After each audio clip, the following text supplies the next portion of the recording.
ஆமென். லூக்கா சுவிசேஷம் 11வது அதிகாரம் 2 முதல் 4 வரை உள்ள வசனங்களை நம்ம எல்லாரும் சேர்ந்து வாசிக்கலாம். எடுத்துட்டீங்களா? பைபிள் இருக்கவங்க எடுத்துக்கோங்க, இல்லாதவங்க ஸ்கிரீனை பாருங்க. ஆமாம், சேர்ந்து வாசிக்கலாமா? லூக்கா 11 எடுத்துட்டீங்களா? அதற்கு அவர், நீங்கள் ஜெபம் பண்ணும்போது, பரமண்டலங்களில் இருக்கிற எங்கள் பிதாவே, உம்முடைய நாமம் பரிசுத்தப்படுவதாக, உம்முடைய ராஜ்யம் வருவதாக, உம்முடைய சித்தம் பரமண்டலத்திலே செய்யப்படுகிறது போல பூமியிலேயும் செய்யப்படுவதாக. எங்களுக்கு வேண்டிய ஆகாரத்தை அன்றன்று எங்களுக்கு தாரும்.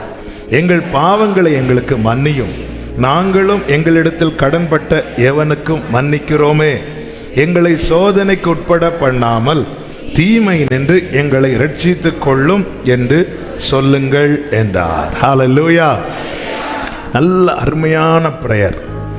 இயேசுவின் இடத்துல சீஷர்கள் வந்து கேட்கிறார்கள், எங்களுக்கு ஜெபிக்க சொல்லிக் கொடுங்கன்னு கேட்கும்போது கர்த்தர், நீங்கள் ஜெபம் பண்ணுகிற போது, இன்னொரு சுவிசேஷத்தில் இருக்கிறது, நீங்கள் ஜெபம் பண்ணுகிற விதமாவது, உங்க பிரேயர் இந்த டைப்ல இருக்கட்டும், இந்த வார்த்தைகளை யூஸ் பண்ணுங்க இல்லை, இந்த விதத்தில் இந்த மாடலில் உங்கள் ப்ரேயர் இருந்தால் ரொம்ப நல்லா இருக்கும்பா அப்படின்னு சொல்லி ஆண்டவர் வந்து கற்றுக் கொடுக்கிறார். தம்மிடத்தில் வந்தவர்களுக்கல்ல கர்த்தர் ஜெபத்தை கற்றுக் கொடுத்தது, தம்மிடத்தில் கேட்டவர்களுக்கு, தம்மிடத்தில் வந்தவர்களுக்கு சொல்லுகிற உபதேசத்தை அவர் சொல்லி கொண்டிருக்கிறார். ஆனால் ஜெபிக்க வேண்டிய விதத்தை ஜெபிக்க விரும்புகிறவர்களுக்கு தான் சொல்லி கொடுக்கிறார். ஏன்னா ப்ரேயர் டீச்சிங்கை எல்லாரும் கேட்கலாம், எல்லாருக்கும் ப்ரேயர் பண்ண முடியாது, ப்ரீச் பண்ணுறவங்களுக்கும் ப்ரேயர் பண்ண முடியாது. அப்போ ஜெபிக்க தேவன் யாருக்கு? அப்போ தேவன் எனக்கு ஜெபத்தை சொல்லிக் கொடுக்கணும்னா நான் கேட்கணும், எனக்கு ஜெபிக்க சொல்லிக் கொடுங்கப்பா. எப்படி நான் ஜெபிக்க வேண்டும், எதற்காக ஜெபிக்க வேண்டும் கற்றுத்தாரும். நன்றாய் போதித்து நடத்துவார். நன்றாய். இன்னைக்கு பல மணி நேரம் ஜெபிக்கிற பரிசுத்தவான்களுடைய ஆரம்ப ஜெப வாழ்க்கையை கேட்கணும். உங்களுக்கு ஒருத்தங்க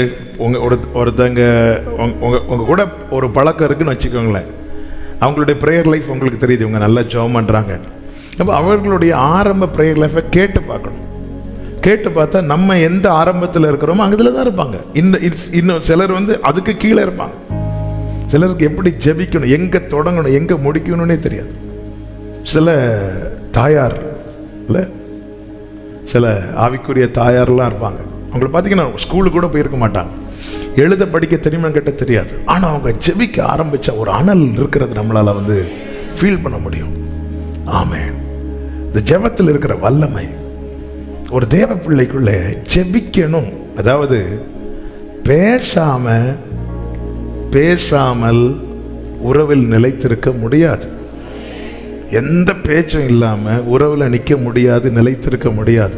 இதை முதல்ல சபை வந்து உணரணும், சபை நல்லா உணரணும். ஆமென். அதான் இந்த உறவு, அது இந்த ஜெபத்தில் முதல் பாயிண்டே அதான். தேவன்கிட்ட கேட்குறாங்க, நீர் எங்களுக்கு போதிக்க வேண்டும். அப்படி கேட்கும்போது அதற்கு அவர் எதற்கு, அவங்க கேட்டதுக்கு பதில் ஜெபிக்க சொல்லி கொடுக்கிறார். நான் வேறொரு ஜெபம் தான் இன்னைக்கு காலையில் எடுத்து எழுத ஆரம்பிக்கும் போது ஆவியானவர் இதன் மேலே ஒரு நாட்டத்தை, அப்படி ஒரு ஈர்ப்பை கொடுத்துட்டே இருந்தார். இப்போ ஆண்டவர் இதை குறித்து நிறைய வாட்டி பேசியாச்சு, எல்லாருக்கும் தெரியும். இருந்தாலும் இப்போ இன்னைக்கு ஆண்டவர் இதில் ஏதோ சில காரியத்தை நம்ம இடத்துல சொல்ல விரும்புகிறார். இந்த பரமண்டல ஜெபம், லார்ட்ஸ் பிரேயர். ஆமாம், நான் இது உண்மையிலேயே லார்ட்ஸ் பிரேயரான்னு கேட்டால், ஏசு இப்படி தான் ஜெபம் பண்ணியிருப்பாரான்னு கேட்டால் வாய்ப்பு ரொம்ப குறைவு. ஏன்னா அவர் எங்கள் கடன்களை எங்களுக்கு மன்னியோன்னு, எங்கள் பாவங்களை எங்களுக்கு மன்னியோன்னு ஆண்டவர் சொல்லி கொடுக்குறாங்க. இயேசுவின் இடத்துல ஒரு பாவமும் இல்லை. அப்போ இயேசு இந்த பிரேயரை நாம செய்ய நமக்கு சொல்லி கொடுக்கிறார். ஆமாம். நம்ம அதுக்கு பேர் என்ன வைக்கிறோம்? அவருக்கு பேரை வச்சுட்டு அவர் செய்யட்டும். ஆமாம். நம்ம இந்த ஃபஸ்ட்டு சொல்லும் போதெல்லாம் கரெக்டாக சொல்லிட்டு வரோம். இந்த எங்கள் கடனாளிகளுக்கு அந்த இடத்துல வரும்போது நாம் மாற்றி எழுதுவோம், ஆண்டவரே எங்கள் கடனாளிகளுக்கு நாங்கள் மன்னிக்காட்டியும் எங்கள் கடன்களை எங்களுக்கு. அப்படி ஜெபிக்கிற அநேகர் உண்டு. நான் எப்படி ஜெபம் பண்ணுவேன்னா, ஆரம்பத்தில் எங்கள் கடனாளிகளுக்கு நாங்கள் மன்னிப்பதை காட்டிலும் அதிகமாய் எங்கள் கடன்களை எங்களுக்கு மன்னிங்க. அதுக்கப்புறம் தான் தெரியுது, இதுல இருந்து ஒரு எழுத்தை நாமெல்லாம் எவ்வளோ பைபிள் தனித்தனியாக எழுதி வச்சிருக்கோம் தெரியுமா? ஆமென். Praise the lord. தேவன் கற்றுக் கொடுக்கிறார். இந்த பரமண்டல ஜெபத்தை 7ஆக பிரித்து உங்கள் மத்தியிலே சொல்லி நான் ஜெபிக்க விரும்புகிறேன். கர்த்தர் நம்மோடு பேசுவாராக. முதலாவது, கர்த்தர் கற்றுக் கொடுக்கிற பரமண்டலங்களில் இருக்கிற எங்கள் பிதாவே என்கிறார். ஆமென். ஆண்டவர் தம்முடையவர்களுக்கு, தம்மால் தெரிந்து கொள்ளப்பட்டவர்களுக்கு, தம்முடைய பிள்ளைகளுக்கு, ஜெபிக்கிற பிள்ளைகள், ரட்சிக்கப்பட்ட பிள்ளைகளுக்கு கர்த்தர் முதல்ல முன்வைக்கிற காரியமே உறவை தான் முன்வைக்கிறார். ஆமென். நீங்க பெரிய பரிசுத்தவானா இருக்கலாம், பெரிய பரிசுத்தவாட்டியா இருக்கலாம், ஆமென், எந்த பாவம் செய்யாத சுத்தவானா இருக்கலாம், உத்தமர்களா இருக்கலாம். இது எல்லாத்தை விட மேலானது உறவு. உறவு. இந்த உறவு என்பது, ஆமென், இந்த இளையகுமாரன் தகப்பனிடத்துல வர என்ன ரீசன் தெரியுமா? உறவு ஒன்றுதான் ரீசன். வேற எதை வச்சு வர முடியும் அப்பா கிட்ட? நீ கிருபாசன தண்டையில வான்னு கூப்பிடுறாருல, எதை வச்சு நம்மால போக முடியும்? பிரதிஷ்டை பண்ணப்பட்ட, தெரிந்தெடுக்கப்பட்ட, சுத்திகரிக்கப்பட்ட பிரதான ஆசாரியனே டவுட்ல தான் உள்ள போவான். அதனால அவன் இடுப்புல ஒரு கயிறு இல்லை காலில் ஒரு கயிறு கட்டி விட்டுருப்பாங்க. எதுக்குன்னா கொஞ்ச நேரம் ஆகி ஆள் வரலன்னா அங்க என்ன விழுந்துட்டு, அடி விழுந்துட்டு. பிரதிஷ்டை பண்ணப்பட்ட, பிரித்தெடுக்கப்பட்ட, நியமங்களில் ஒன்றும் தவறாத, ஏன்னா உள்ள அடி இருக்குன்னு தெரிஞ்சினாலே வெளியே இருக்கவன் அழகா இருப்பான். ஆமே. ஒரு சர்ச்சு வீடியோ ஒன்று பார்த்தேன். ஒருத்தர் பாஸ்டர் போன வாரம் வராதவங்களை பெரம்பு வச்சு அடி அடி நடிக்கிறார். ஆமென். சில வீடியோ பார்த்துட்டு விட்டுருவேன், ஆனா இந்த வீடியோ 2-3 வாட்டி பார்த்தேன். ஏன்னா பைபிள் பெரம்பை கையாளாதவன். நான் உங்களை நேசிக்கிறேன், மிகவும் நேசிக்கிறேன். உள்ள அடி விழுன்னு தெரிஞ்சா வெளியே இருக்கவன் அசால்ட்டா போவானா? இல்லை. அவ்வளவு தன்னை காத்து சுத்திகரித்து அதுக்கப்புறமே டவுட்ல போறான். இப்படிப்பட்ட மகத்துவம் உள்ள தேவனிடத்துல நீங்களும் நானும் நெருங்கணுங்கிறதுக்காக சிலுவையை தூக்கி தோள்ல வச்சார். தோள்ல வச்சுட்டு ஹல்லேலூயா, ഹല്ലേലൂയ. ക്രൂശിൽ കണ്ടു ഞാൻ നിൻ സ്നേഹത്തെ, ആഴമാർന്ന നിൻ മഹാത്യാഗത്തെ, പകരം എന്തു ഞാൻ നൽകും ഞാനിനി, ഹൃദയം പൂർണ്ണമായി നൽകുന്നു താതനേ. ஆமென். அந்த உறவை அவர் நமக்கு ஏற்படுத்தி தந்திருக்கிறார். உறவை முன்வை, இந்த உறவுல வாங்குறார். வேற நீ எதை கொண்டு வந்தாலும் அதை வச்சு உன்னால ஒன்னும் வாங்க முடியாது. சபையே இதை நல்லா புரிஞ்சுக்கோங்க. நான் ஆண்டவரை தசமபாகம் கொடுத்தேன்னு சொல்லிட்டு அதை கொண்டு வந்து வாங்க முடியுமா? நம்ம பல காரியத்தை முன்வைத்து வாங்க பார்க்கிறோம் ஆண்டவர்கிட்ட. மீதி காரியங்களை முன்வைத்த கேரண்டி கிடையாது. நமக்கு நம்முடைய நீதி அழகா இருக்கலாம், ஆனால் அவருக்கு அழுக்காயிட்டுன்னு அதை வச்சு வாங்க முடியுமா? வாங்க முடியாது. ஆனா ஒரு காரியத்தை முன்வைத்து வாங்கலாம், கேரண்டி. என்ன காரியம் தெரியுமா? உறவு. உறவு. இளையகுமாரன் தகப்பனிடத்திலே வர்றதுக்கு ஒரே ரீசன் தான் இருந்துச்சு. ஒரே ரீசன் தான் இருந்துச்சு. என்ன ரீசன்? அப்பா. என்ன வச்சு வாங்க முடியும்? அவன் வாராங்க. சரி, பிள்ளைங்கிற அடையாளத்தில் ஒண்ணு கூட கிடையாது. பிள்ளைங்கிற அடையாளம் இப்பொழுது அவன்கிட்ட என்ன மட்டும்தான் இருக்கு தெரியுமா? என்ன மட்டும்தான் இருக்கு சொல்லுங்க. ஏன்னா தகப்பன் கொடுத்த எல்லாத்தையும் இழந்துட்டான். வஸ்திரம் போச்சு, மோதிரம் போச்சு, பாதரட்சம் போச்சு. இப்ப பிள்ளைங்கிற அடையாளம் ஒன்னே ஒண்ணு மட்டும்தான் இருக்கு அவன்கிட்ட. என்ன இருக்கு? இது யாரோ சொன்னீங்களே, பிள்ளைனாலதான் உறவு. பிள்ளைங்கிற அடையாளம் ஒன்னே ஒண்ணுதான் இருக்கு, ரத்தம். ரத்தம் ரத்தம் மட்டும்தான். சில பார்த்துருக்கீங்களா, இதுதான் இது என் பிள்ளை பிள்ளைன்னு சில கோர்ட்ல எல்லாம் கேஸ் போடுவாங்க. கடைசியில் எதுல வச்சு கன்ஃபார்ம் பண்ணுவாங்க தெரியுமா? பிளட். வேற எதை வச்சு? வஸ்திரத்தை வச்சா வஸ்திரம் போயிட்டு அவன் இழந்துட்டான். அதிகாரத்தை வச்சா மோதிரத்தை வச்சா அதுவும் போச்சு. பாதரட்சியம் எல்லாம் போச்சு. வந்து நிக்கிறான். நீ பிள்ளைங்கிறதுக்கு என்ன ப்ரூஃப் வச்சிருக்க? இங்க பாருங்க, ஐடி கார்டு, இங்க லைசன்ஸ், ஆதார் கார்டு. எதுங்க? ஒரே ஒரு உறவு. அவனுக்கு தெரியுது, எனக்குள்ள ஓடுற ரத்தம் என் அப்பா ரத்தம்.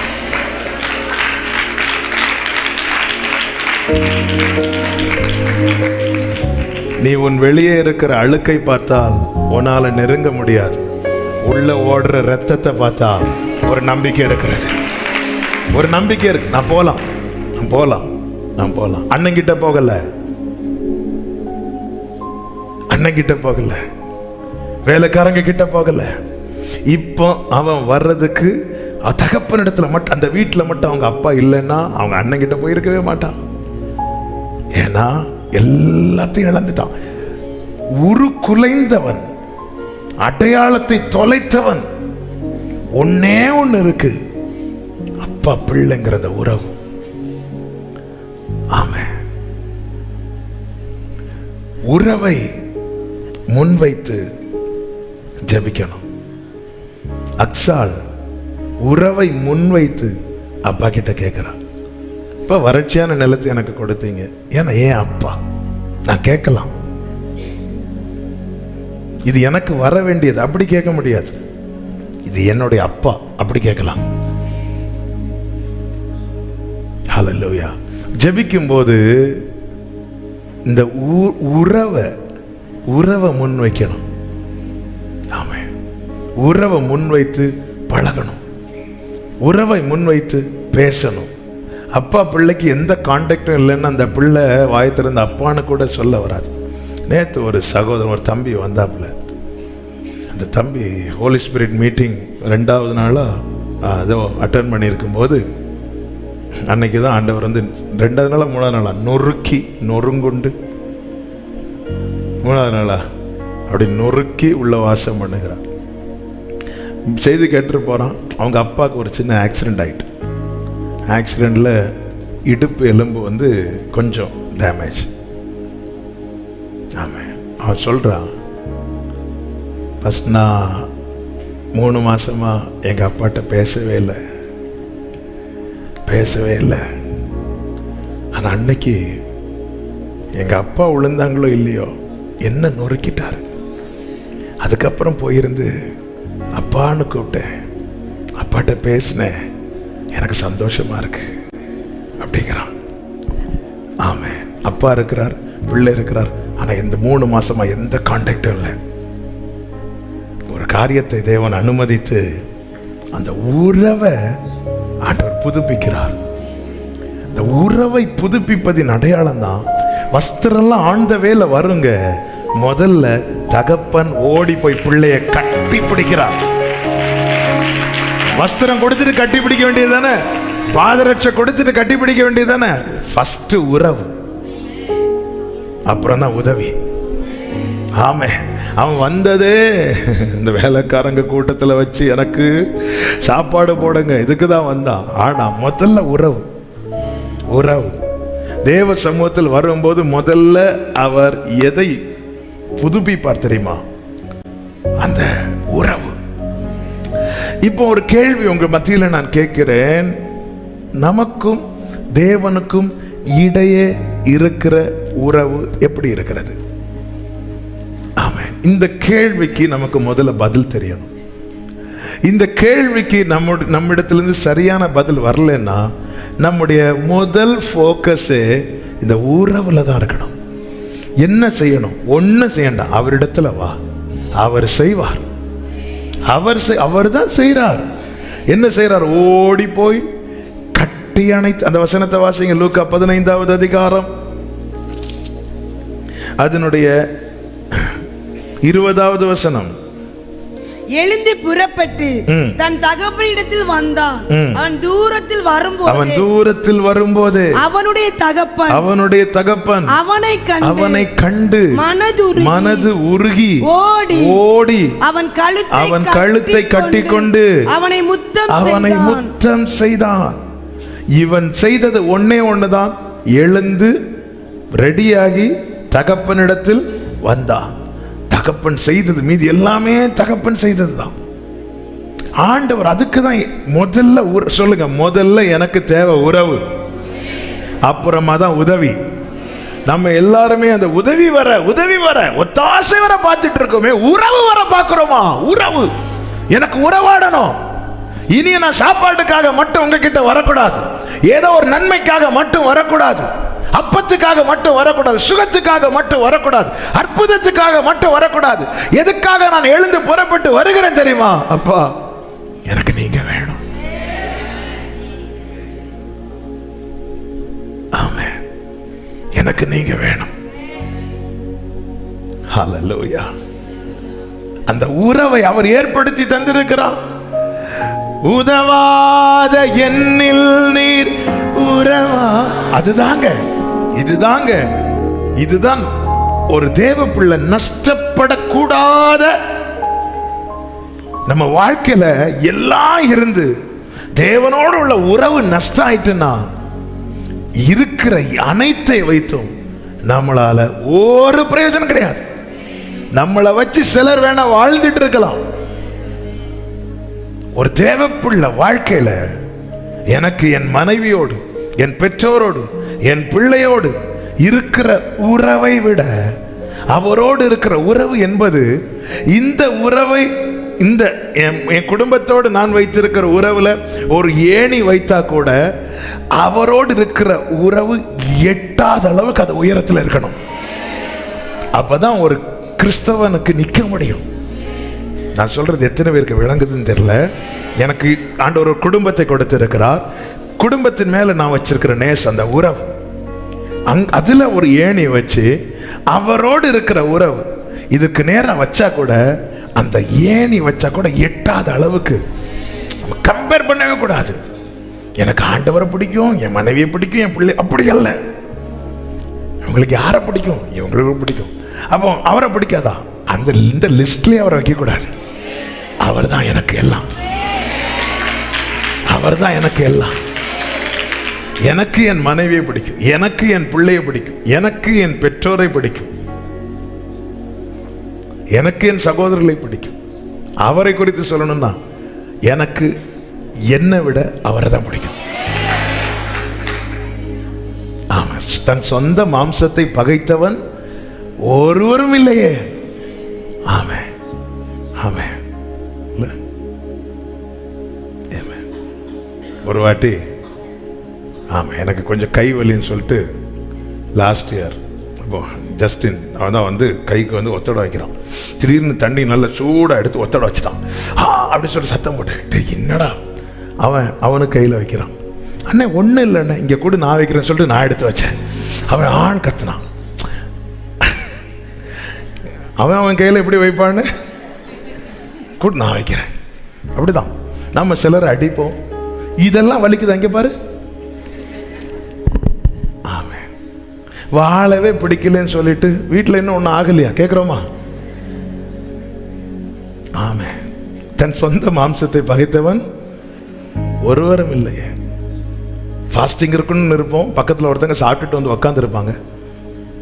எவ்வளவு கடுப்பேரம் தெரியுமா? அதுக்கப்புறம் ஃபுல்லாக பேய ஓட்டுறோமோ இல்லையோ, இந்த ஆளை ஓட்டணும். தன் சொந்த மாம்சத்தை பகைத்தவன் ஒருவரும் இல்லையே. வேறொரு ஆசை இல்லை. பாடிட்டு புது சாரியா சிஸ்டர்? தன் சொந்த மாம்சத்தை பகைத்தவன் ஒருவரும் இல்லையே. ஆமென். சில காம்பவுண்ட் பெருசா கட்டியிருப்பாங்க, கேட்டை மூடி இருப்பாங்க. அந்த வழியா போகும்போதெல்லாம் தன் சொந்த மாம்சத்தை பகைத்தவன். ஆமென். சொல்ல முடியுமா? எனக்கு என்னை விட அவரை தான் பிடிக்கும். அப்படி பிடிச்சதுனால தான், அந்த நேசத்தை பேதுரு காட்டினதுனால தான் பேதுருவை சிலுவையில் அறைய கொண்டு போகும்போது, எங்கே கொண்டு போறீங்க? நீ ஒருத்தரை ரொம்ப உயர்த்திட்டு இருக்கிறியே, அவரை மாதிரி ஒன்று அறிய போகிறோம். தயவுசெய்து அப்படி மட்டும் அரைஞ்சிடாதீங்க, அதுக்கு நான் பாத்திரவான் அல்ல. என்னை நீங்கள் தலைக்கீழ அவர் கால் பட்ட இடத்துல என் தலைப்படணும். எனக்கு என்னை விட அவரை பிடிக்கும். அதாவது இந்த நேசம் ஒரு நாளில் வராது, அதுதான் புரிஞ்சுக்கணும். பழக பழக பழக பழக பழக பழக பழக பழக பழகி பழகி பழகி பழகி பழகி பழகி ஒருத்தன் காணாமலே போயிட்டான். யாரு? ஏனோக்கு. இன்னைக்கு பழகி நாளைக்கு காணாமல் போயிட்டானா? இல்லை. நிறைய பேர் அப்படி தான் நினச்சிட்டு இருக்கிறாங்க. நாளைக்கு வருதுன்னா இன்னைக்கு போய் உக்காந்து, நான் பாவி ஐயா, என்னை தள்ளாதிரும், கொஞ்சம் இரு, ஒரு 7 வருஷம் முடிச்சுட்டு வா. இல்லை, அந்த பழக்கம். அதுதான் யோவான் சொல்ற, இப்பொழுது நாம் பிள்ளைகளாக இருக்கிறோம். இனி அவர் வெளிப்படும் போது வெளிப்படுவார். ஆனா இப்பொழுது நாம எப்படி இருக்கிறோம்? இப்ப பிள்ளையா இருக்கணும். அது அந்த உறவு ரொம்ப முக்கியம். என்னால ஒரு காரியத்துக்கு எனக்கு ஒரு தேவை என்னதும் உடனே என்னால் அவர்கிட்ட சொல்ல முடியணும். நம்ம என்ன செய்வோம்னா அதெல்லாம் மனசுல வச்சு நமக்குன்னு ஒரு பிரேயர் டைம் இருக்கும் தெரியுமா? அப்பதான் அது காக்கை குஞ்சும் கூப்பிடுது தேவைக்கு, மிருகங்களும் கூப்பிடுது, ஆனா அவைகள் உறவாடாது. மிருகங்களும் கூப்பிடுது, பறவைகளும் கூப்பிடுது, தேவைக்கு கூப்பிடுது, உறவாட அல்ல. மனு குலத்தை சிருஷ்டித்தது தேவையை கேட்டு வாங்குறதுக்கு அல்ல. பகலின் குளிர்ச்சியான வேளையில் அவர் வரும்போது, ஆதாமே ஏவாளே நீ நிக்கணும், நீ அவைலபிளா இருக்கணும், உறவாட, அந்த உறவுல நிக்கணும். நேரம் போகிறதுனால அடுத்து ஆண்டவர் என்ன ஜெபத்தில் சொல்லுகிறார் என்றால், அவன் 11வது அதிகாரம் அதனுடைய அந்த வசனத்தை வாசிக்க, உம்முடைய நாமம் பரிசுத்தப்படுவதாக. ரொம்ப முக்கியமான வார்த்தை, என்ன எனக்கு ரொம்ப சிந்திக்க வைத்த வார்த்தை. அவருடைய நாமம் எப்பவுமே எப்படிதான்? சத்தமா சொல்லுங்க. அந்த நாமம் பரிசுத்தம் உள்ளது மாத்திரமல்ல, அந்த நாமத்தை சொல்லுகிறவனையும் பரிசுத்தப்படுத்துகிற நாமம். அதுதான் 1 கொரிந்தியர் 6 சொல்லப்பட்டிருக்கிறது, அவருடைய நாமத்தினாலே பரிசுத்தமாக்கப்பட்டீர்கள் என்று. அப்போ இப்படிப்பட்ட நாமம், பரிசுத்தம் உள்ள நாமம், அந்த நாமத்தை சொன்னாலே பேய்கள் ஓடுது, அந்த நாமத்தை சொன்னா சுகம் கிடைக்குது, அந்த நாமத்தை சொன்னா ரட்சிப்பு உண்டாகுது. இப்படி இருக்க ஆண்டவர் ஏன் இப்படி ஒரு ஜெபத்தை வைக்கிறார் என்றால், நல்லா புரிஞ்சுக்கோங்க, அந்த நாமம் தான் நம்மேல் தரிக்கப்பட்டிருக்கிறது. என் நாமம் தரிக்கப்பட்ட என் ஜனங்கள்.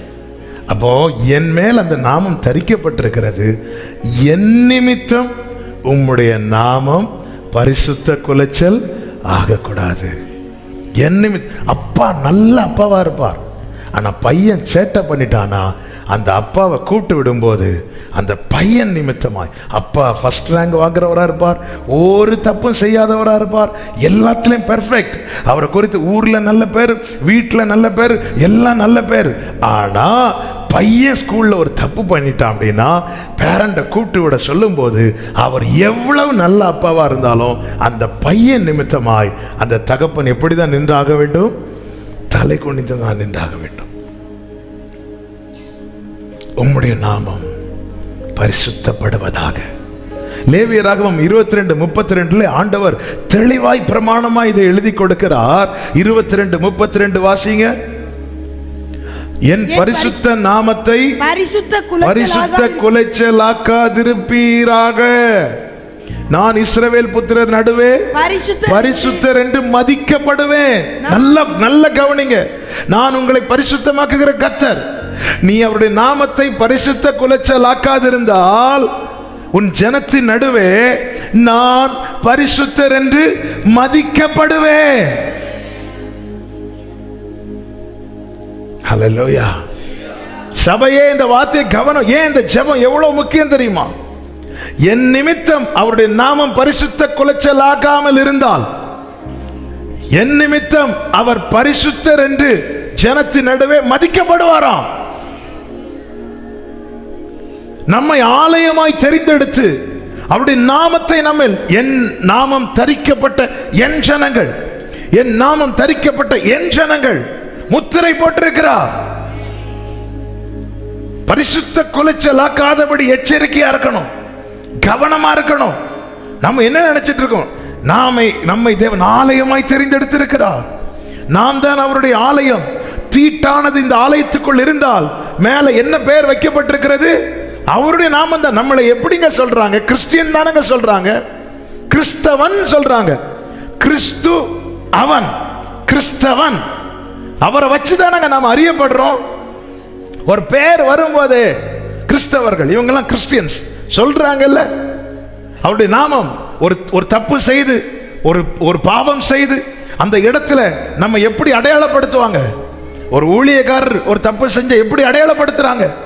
கிறிஸ்தவ பாதிரியார் அடையாளப்படுத்துறாங்கல்ல. கிறிஸ்தவன், கிறிஸ்தவள், இப்படித்தானே அடையாளப்படுத்துறாங்க. அப்ப அந்த நாமம் நம் நிமித்தம் தூஷிக்கப்படக்கூடாது அல்லவா? ஆண்டவர் சொல்றாரு, நீ ஆண்டவர் எனக்கு வெட்கம் வந்துடக்கூடாது, எனக்கு வந்துடக்கூடாது, ஆண்டவர் நான் அவமானப்படக்கூடாது, அப்பா எனக்கு நஷ்டம் வந்துடக்கூடாது. இதெல்லாம் நீ கேளு, அதுக்கு மேல நீ ஜெபம் பண்ணு, உம்முடைய நாமம் பரிசுத்தப்படுவதாக. நம்ம எல்லாம் அதுல போக்கஸ் வைக்கல. நம்ம போக்கஸ்ல என்ன? ஆண்டவர் நான் தோற்றுறக்கூடாது, ஆண்டவரே, ஆண்டவர் எனக்கு கடன் வந்துடக்கூடாது, ஆண்டவரே, ஆண்டவர் நான் தொழில் செய்ய போறேன், எனக்கு நஷ்டம் வந்துடக்கூடாது, ஆண்டவரே, ஆண்டவர் நான் இந்த இடத்துல ஒரு காரியத்துக்காக ஒரு நபரை பார்க்க போறேன், நான் வெட்கப்பட்டுறக்கூடாது, ஆண்டவரே, என் பிள்ளைக்கு ஒன்னாயிரக்கூடாது. எல்லாம் கேளுங்க. ஆனா அதுக்கு மேல ஒன்னு நம்ம மறந்துட்டோம். என்ன மறந்துட்டோம்? அவருடைய நாமம் நம்மேல் தரிக்கப்பட்டிருக்கிறதை மறந்து விட்டோம். உம்முடைய நாமம் பரிசுத்தப்படுவதாக. ஹல்லேலூயா. எவ்வளோ பெரிய நாமங்க அது.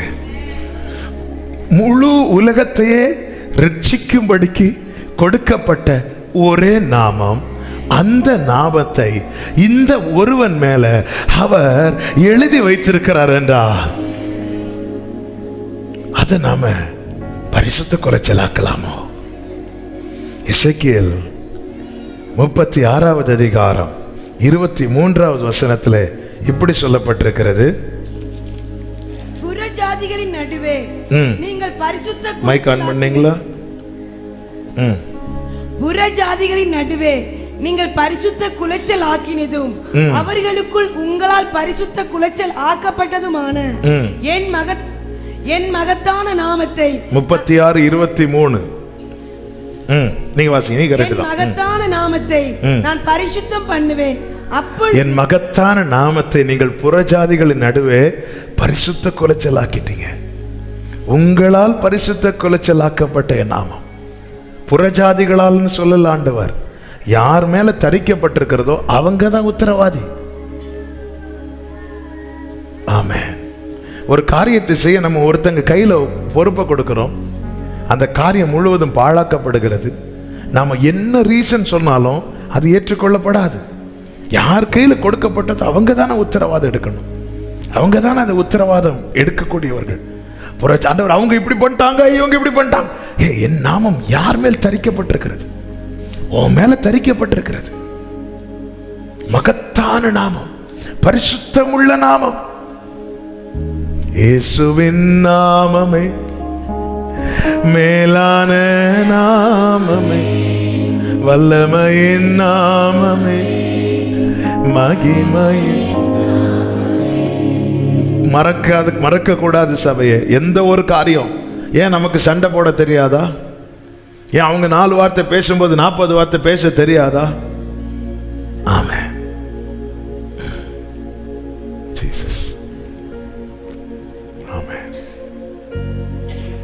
தெரியாது. ஏன் கெட்ட வார்த்தை போடல? தெரியாததுனாலயா? இல்ல, நல்லாவே நிறைய பேருக்கு தெரியும். பார்க்கிற பார்வையிலேயே என்னெல்லாம் வார்த்தைகள் வரப்போகுதுன்னு, ஆனா போடல.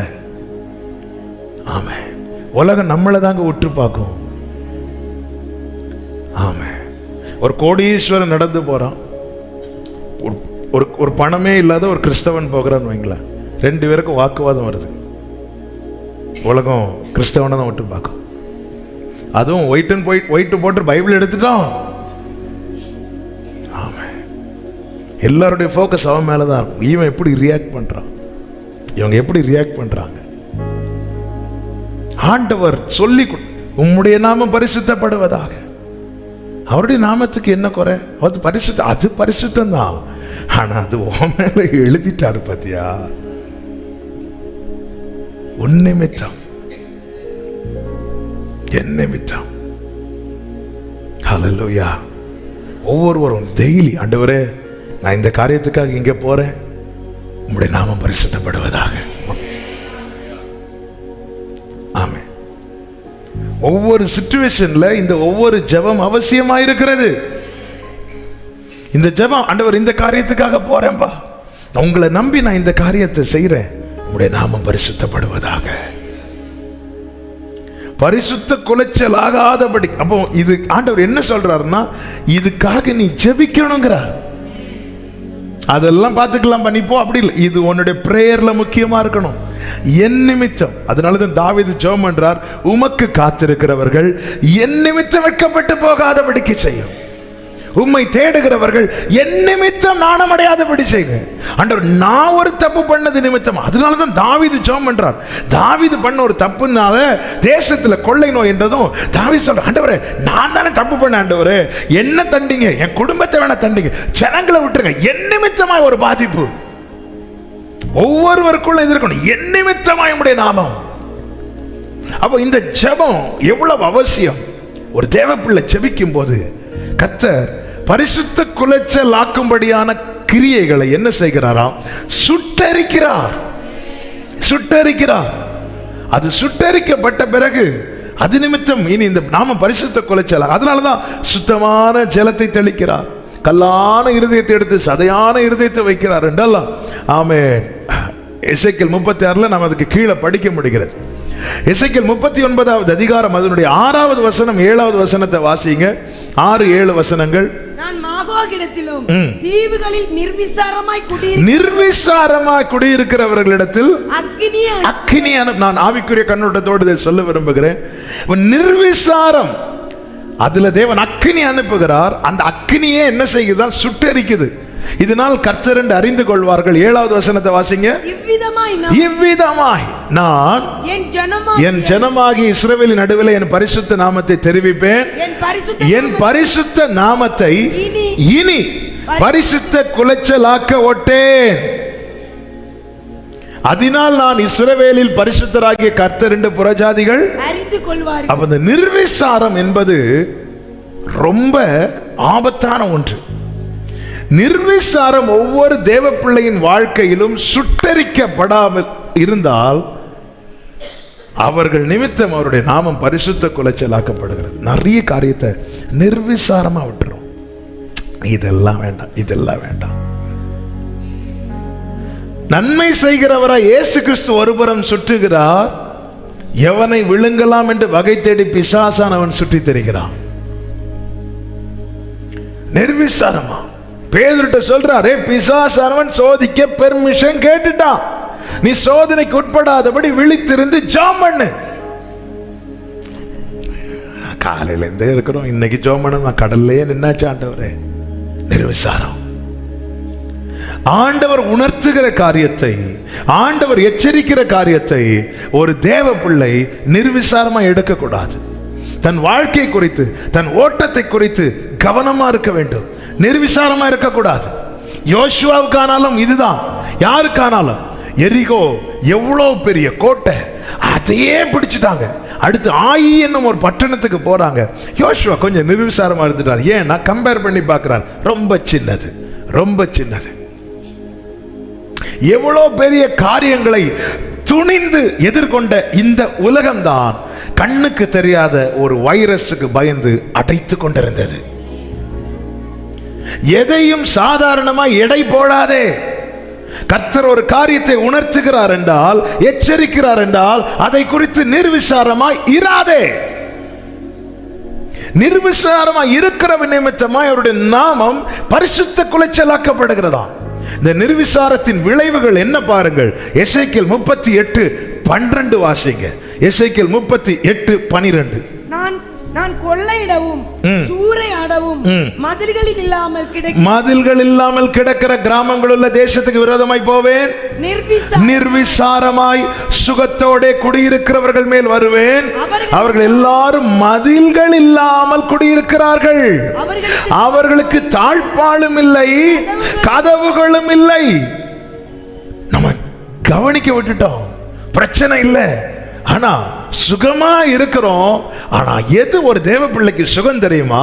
மதில் இருக்கணும், தாழ்பால் இருக்கணும், கதவு இருக்கணும். ஆமென். மதிலிடிந்த பட்டணமா இருக்க கூடாது. உள்ள யார் ஒரு பிரச்சனை இல்லை, ஒரு பிரச்சனை உள்ள ஒரு பிரச்சனை இல்லை. ஆனா மதில் என்னாச்சு? கதவு இல்ல, தாழ்பால் இல்ல, இதை குறித்து கவலையும் இல்லை. இன்று புசிப்போம் குடிப்போம், நாளை சாவோம். நெகேமியா பாளையத்தில் இருக்கும்போது வந்து ஒருவன் செய்தி விசாரிக்கும் போது எல்லாத்தையும் சுட்டரிச்சிட்டாங்க, மதிலும் இடிச்சிட்டாங்க, கதவு சுட்டரிக்கப்பட்டது என்பதை அறிந்ததும் அவன் போயிருந்து அழுறான். அதன் பிறகு அவன் நிர்வசாரமாக இருக்கவில்லை. ரட்சிப்பை அவர் மதிலா ஏற்படுத்தி இருக்கிறார், வாசலை துதியா ஏற்படுத்தி இருக்கிறார். வாழ்க்கையில் இதெல்லாம் இழந்த என்னால் ரட்சிப்பின் அனுபவத்தில் நிற்க முடியல. ரட்சணிய சந்தோஷத்தை விடவும் பாவ சந்தோஷத்தை தான் நான் தேடுவேனால் என் வாழ்க்கை என்பது மதிலிடிந்திருக்கிறது. ஏசாயா 60:18 இப்படி சொல்லப்பட்டிருக்கிறது. ஏசாயா 60வது அதிகாரம் 18வது வசனம். இனி கொடுமை உன் தேசத்திலும் அழிவும் நாசமும் உன் எல்லைகளிலும் கேட்கப்பட மாட்டாது. உன் மதில்களை ரட்சிப்பென்றும் உன் வாசல்களை என்னால துதிக்க முடியல, என்னால ரட்சிப்பில் நிலைத்திருக்க முடியலன்னா மதிலும் இடிஞ்சாச்சு, வாசலும் இல்லாம போச்சு. மதிலும் வாசலும் இல்லைன்னா பன்றிகள் உள்ள வருமா? பன்றிகள் உள்ள வருமா? கொஞ்சம் எங்க வீட்டு ஃப்ரெண்டு டோரை திறந்துட்டு ஒரு 5 நிமிஷம் போயிட்டு வர்றதுக்குள்ள வெளியேந்து ஏதாவது நாய்கள் டக்குன்னு வந்துடும். அப்புறம் அதை விரட்டிட்டு கதவு போட்டுறது தான் வேலையா இருக்கு. எல்லா வீட்டில் ஒன்றும் வேண்டாங்க, என்னதான் கொசு வேலை போட்டாலும் ஓப்பன் பண்ணிட்டு நீங்க வெளியே போயிட்டு உள்ள வர்றதுக்குள்ள உங்க சொந்தக்காரங்க நிறைய பேர் உள்ள வெயிட் பண்ணிட்டு இருப்பாங்க. பார்த்துருக்கீங்களா? வாசல் இருந்தே இந்த கதினா, வாசல் இல்லைன்னா, மதில் இல்லைன்னா நம்முடைய ஆவிக்குரிய வாழ்க்கைக்கு ரட்சிப்பென்னும் மதிலும் துதி என்னும் வாசலும் மிக மிக அவசியம். இந்த வாசலுக்குள்ளேதான் மகிமையின் ராஜா உட்பிரவேசிப்பார். மகிமையின் ராஜா உட்பிரவேசிக்கும் போது சத்துருவுக்கு தொட முடியுமா? நிர்விசாரமா இருக்காதே. உன் வாழ்க்கையில் ரட்சிப்பின் அனுபவத்தை இழந்து துதிக்கிறதே இல்லை. நாம என்ன நினைச்சிட்டு இருக்கோம்? நமக்கு தான் பெரிய காம்பவுண்ட் இருக்கு, நமக்கு தான் பெரிய வாசல் இருக்கு, நமக்கு தான் நம்பர் லாக் இருக்குது. ஆமே. ஏன் நம்பர் லாக் போட்டா பிசாசுக்கு வர முடியாதா? அவன் வெளியே வந்து கேட்பான யாராவது இந்த நம்பர் லாக் கொடுத்துட்டீங்கன்னா. ஆமே. நம்பர் லாக்கு சொல்லி தரதே அவனாதான் இருக்கும், நமக்கு தெரியாது. வாழ்க்கையில் ரட்சிக்கப்பட்ட அனுபவம் அதான். நீங்கள் மனம் திரும்பி அமர்ந்திருந்தால் நிர்விசாரமா இருக்கிறோமா? என்னால ஏன் துதிக்க முடியல? என்னால ஏன் இந்த ரட்சிப்பின் அனுபவத்தில் நிற்க முடியல? நிர்விசாரமா இருக்க நாம இன்னொரு காரியத்தை செஞ்சிட்டு இருக்கிறோம். என்ன தெரியுமா? அவருடைய நாமத்தை பரிசுத்த குலைச்சலாக்கிட்டு இருக்கிறோம். ஏன்னா ஒரு விசை அந்த நாமம் தரிக்கப்பட்டு விட்டது. அந்த நாமம் தரிக்கப்பட்டு விட்டது. கடைசி வரை, நம்முடைய கடைசி வரை நாம் அந்த நாமத்தில் தான் அறியப்பட போகிறோம். அந்த நாமத்தில் தான் அறியப்பட போகிறோம்.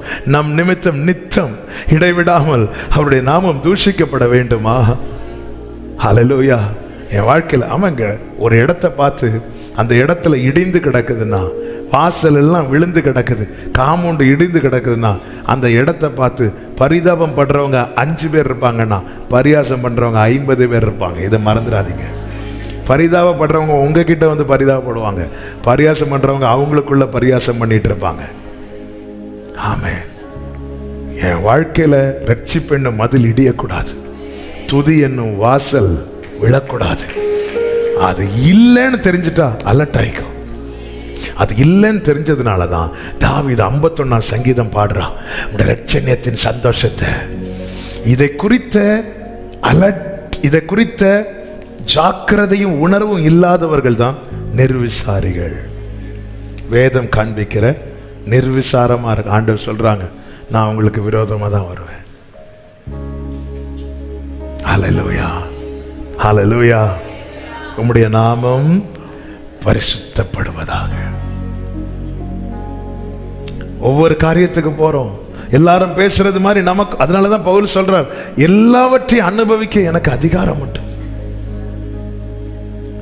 நம்ம நாட்டில் சில சட்டங்கள் இருக்கிறது. இது செஞ்சா பாவம், அப்படி சட்டத்தை மீறி செஞ்சா அதுக்கு தண்டனை உண்டு. ஆனா சட்டத்துக்கு உட்பட்ட காரியங்களை செய்தால் தண்டனை கிடையாது. ஆனா நம்ம நாட்டில் சில காரியங்கள் தப்புன்னு இருக்குல்ல, அது வேற ஒரு நாட்டுக்கு போனா அங்க அது தப்பு கிடையாது. அங்க போய் அந்த காரியத்தை செஞ்சா அதுக்கு அங்க என்ன கிடைக்காது?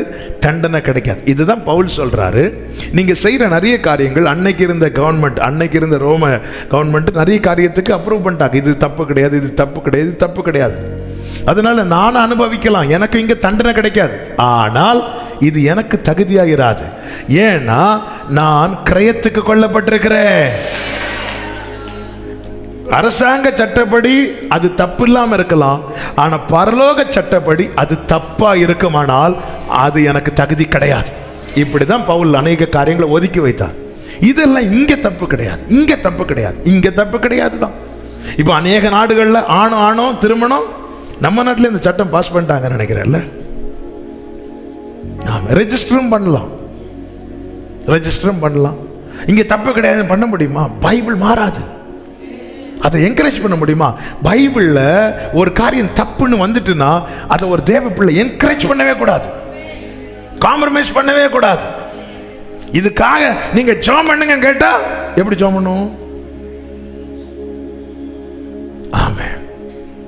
அதான் எங்க அப்பா வந்து ஒரு வாட்டி சொன்னாங்க, சில நேரத்தில் ஒருத்தங்க வந்து இந்த என்ன பெட்டி, பிரேத பெட்டி வந்து, பாஸ்டர் எங்களுக்காக ஜெபம் பண்ணுங்க, சேல்ஸே. நான் என்ன சொல்லி ஜெபம் பண்ண, என்ன சொல்லி?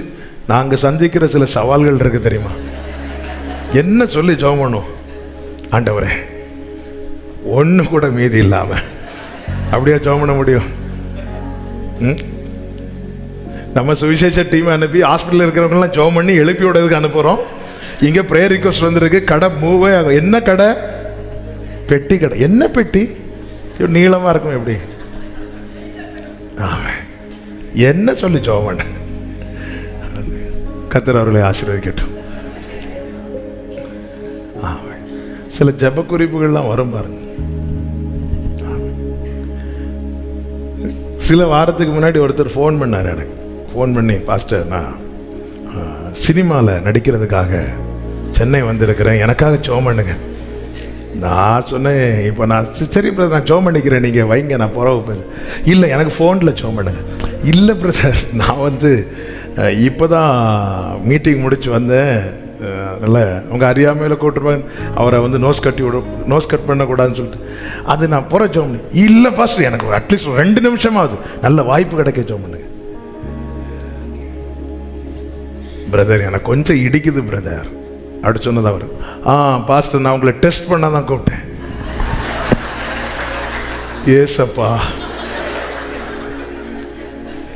நீங்க ஜெபம் பண்றீங்களா இல்லையான்னு பார்க்கறது கூப்பிட்டேன். ஆண்டவரே ஏதாவது செய்யுங்க ஆண்டவரே, இவங்களெல்லாம் வச்சிருக்கீங்களா? நான் மட்டும் சரி பாவம் போட்டோன்னு சொல்லி ஜெபம் பண்ணியிருந்தா என் கதை. எங்களுக்காக வேண்டிக் கொள்ளுங்கள். அவர் சொல்லி சரி இல்லை அது எனக்கு இடிக்குது பிரதர், நான் அதை ஜோம். நீங்கள் என்ன பண்ணுறீங்கன்னு பார்க்க தான் இப்படியெல்லாம் இருக்குது. அதனால தான் நீங்கள் அப்படியே தான் பேசணுன்னு எங்கள் ஆஃபீஸ் நம்பர் ஃபோன் பண்ணி அங்கே ஒரு சகோதரர் இருப்பார், அவர் ஜெபித்து விடுறதுக்கும் வாய்ப்பு.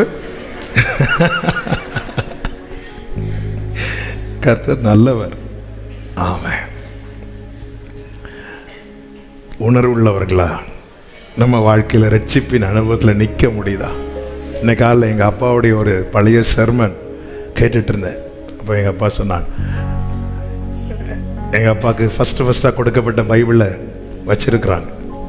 அதெல்லாம் கடைசியில் எத்தனை வருஷம் ஆச்சு, அது பொடிஞ்சு அதெல்லாம் ஒரு பேப்பர் கூட மிஸ் ஆகாமல் ஒரு கவரில் போட்டு கட்டி வச்சுருக்கிறாங்க, பொக்கிஷமாக வச்சுருக்காங்க. அவங்க சொல்கிறாங்க, ரட்சிக்கப்பட்டு 43 வருஷம் ஏதோ அந்த ஒரு செர்மனில் சொல்லிட்டு நான் ரொம்ப அழுதேன் அப்படின்னாங்க. எதை நினச்சி கொஞ்ச நேரம் ஆண்டவருடைய அன்பை நினச்சி அழுதேன்.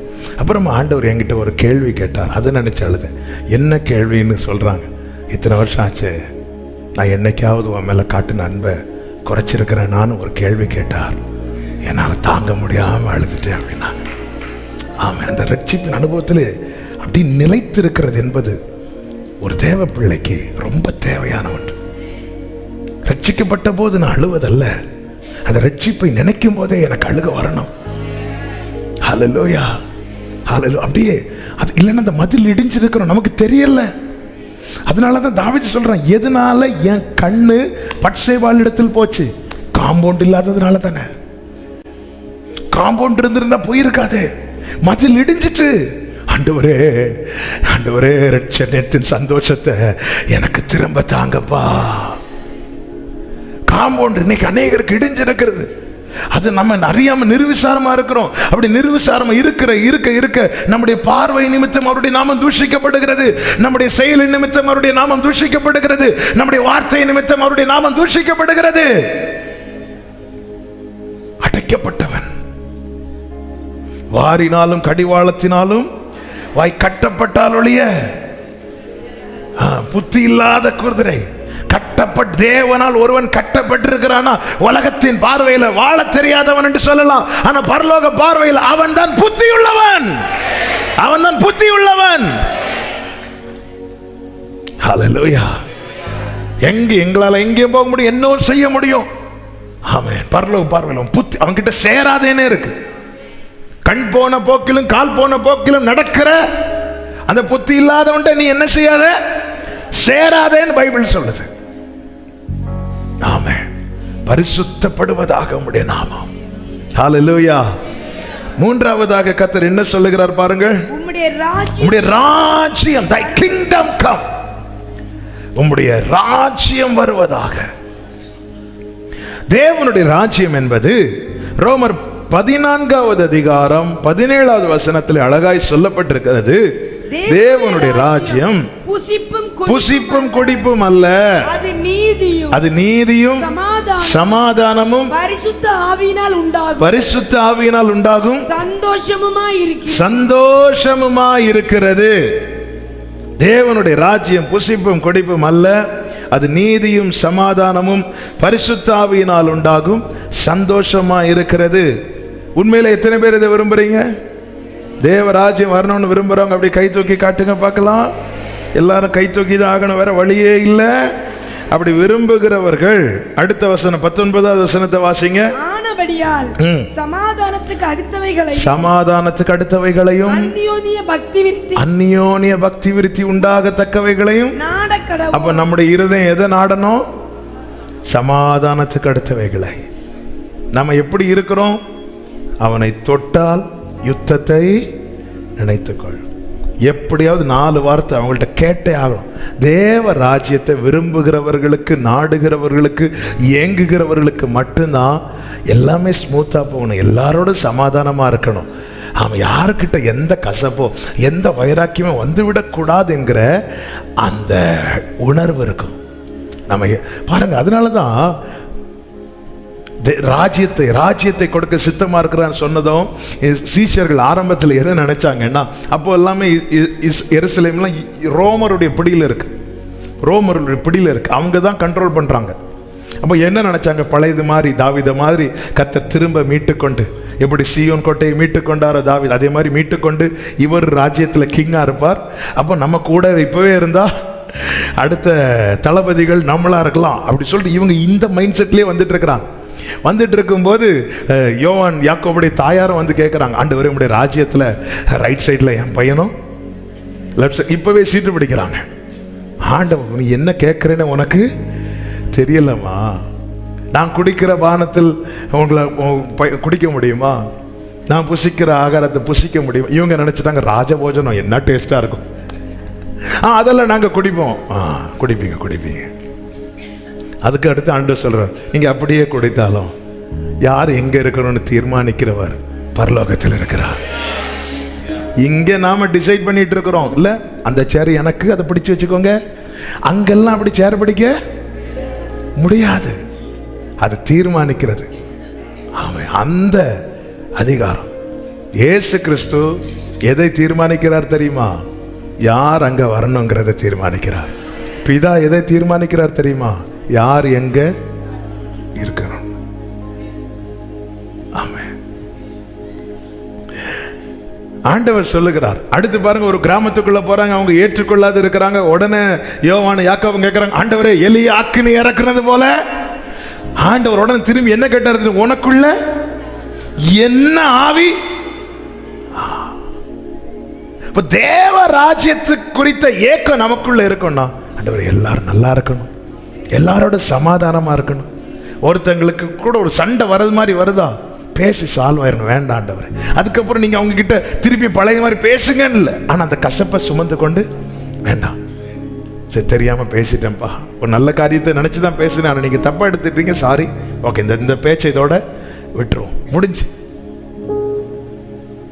நம்ம ஜெபத்துல தேவ ராஜ்யத்தை கேட்கிறோமா? அப்படி கேட்கிறவர்களா இருந்தா சமாதானத்துக்கு அடுத்தவைகளையும் அந்நியோன்ய பக்தி விருத்தி இல்ல, நம்முடைய பழக்கம் பக்தி விருத்திக்கு எதுவா இருக்கணும். சர்ச்சில் 4 பேர்ட்ட பழகிறோம், எல்லார்ட்டையும் பழக முடியுமா? நிச்சயமா முடியாது, கஷ்டம்தான். ஆனாலும் அட்லீஸ்ட் கொஞ்சம் பேர்ட்டையாவது நம்ம பழகிறோமே. நம்ம பழகிறது நிமித்தம், நம்ம பேசுறது நிமித்தம், அதாவது நம்முடைய ஆப்சன்ஸை அவங்க மிஸ் பண்ணணுங்க. இவங்க வரலையே அப்படிங்கிற அவங்கள மிஸ் பண்ண வைக்கணும். அவன் தான் உண்மையில விசுவாசி. நம்ம வராதத மிஸ் பண்ண வைக்கணும்.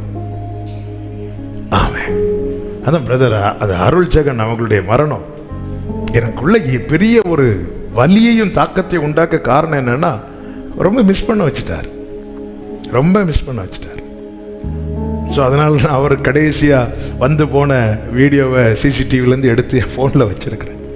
ஏன்னா 1 இயருக்குள்ள ஏதோ ஒரு தாக்கத்தை அந்த சகோதரன் உண்டாக்கிட்டு போயிட்டார். அந்த சேர்ல திடீர்னு யாராவது அந்த சைஸ்ல கண்ணாடி போட்டு வந்தோடனே அவர் தான் வந்துட்டாரோ அப்படிங்கிற ஒரு, ரொம்ப பழகல. ஒரே ஒரு வாட்டி அவங்க வீட்டுக்கு போயிருக்கிறேன், ஒரு 4-5 வாட்டி ஃப்ரெண்ட்ல ஜோம் பண்ணிட்டு போயிருப்பாரு, அவ்வளவுதான். ஆனா ஏதோ ஒண்ணு அவர் தாக்கத்தை உண்டாக்கிட்டு போயிட்டார். அப்படி நம்மளை மிஸ் பண்ண வைக்கணும். நம்ம வரலன்னா யார் தேட போற? அப்படி இருக்கிறீங்க. நம்மளை தேட வைக்கணும், மிஸ் பண்ண வைக்கணும். தேவ ராஜ்யத்துக்கு அப்ப நம்ம ஒருத்தங்க கிட்ட போகும்போது நம்ம போய் பேச வேண்டாம். நம்ம அதில் போய் உக்காந்தாலே அவங்களுக்கு இவங்க கொஞ்ச நேரம் என்கிட்ட பேசினா நல்லா இருக்குமே, இவங்க கிட்ட கொஞ்ச நேரம் அந்த ஒரு தாக்கத்தை உண்டாக்கணும். ஆமென். அதான் அந்யோன்ய பக்தி விருத்தி. இதை நாடணும். அந்த சகோதரன் கடைசியா ஒரு ஃப்ரைடே அன்னைக்கு ஈவினிங் தான் அவர் ஓட்டத்தை முடித்து மகிமையில போறார். அந்த ஃப்ரைடே ப்ரேயரில் எழும்பி பக்கத்தில் இருக்கிறவங்க கை கொடுக்கிறார். அடுத்தபடி பேக் எடுத்து பார்க்குறது எல்லாம் கடகடான ஸ்பீடாக போகிறாங்க. இவர் அப்படின்னு இன்னொருத்தர் நிற்கிறார். அவர் அப்படி கூப்பிட்டு தட்டி கை கொடுத்துட்டு அப்படி கை காட்டிட்டு அவருக்கு ஸ்டைலில் கை காட்டிட்டு அப்படி நடந்து போகிறார். எனக்கு அந்த வீடியோ பார்த்தோன்னு நெஞ்செல்லாம் உடஞ்சிட்டு. பார்க்கும்போது பிரைஸ்லார் சொல்றத வேற, பார்க்க வச்சு பிரைஸ்லார் சொல்றாரு. அவர் பார்த்தது அது வேற, பார்க்க வச்சு கூப்பிட்டு பார்க்க வச்சு பிரைஸ்லார் சொல்றாரு. அப்ப அந்த ஃபெலோஷிப்பை விரும்புறார். கண்ணு முன்னாடி அது சாட்சியா இருந்ததுனால நான் சொல்றேன். ஆமென். அந்த தேவ ராஜ்யமா இறுதி அந்த ராஜ்யத்தை, உம்முடைய ராஜ்யம் வருவதாக, உம்முடைய ராஜ்யம் வருவதாக. பரத்தில் உள்ள எங்கள் பிதாவே, உம் ராஜ்யம் வருக, உம் சித்தம் நிறைவே. விரும்பணுங்க, நம்ம சபையில் தேவராஜ்யம் வரட்டும், நம்ம வீட்டில் தேவராஜ்யம் வரட்டும்.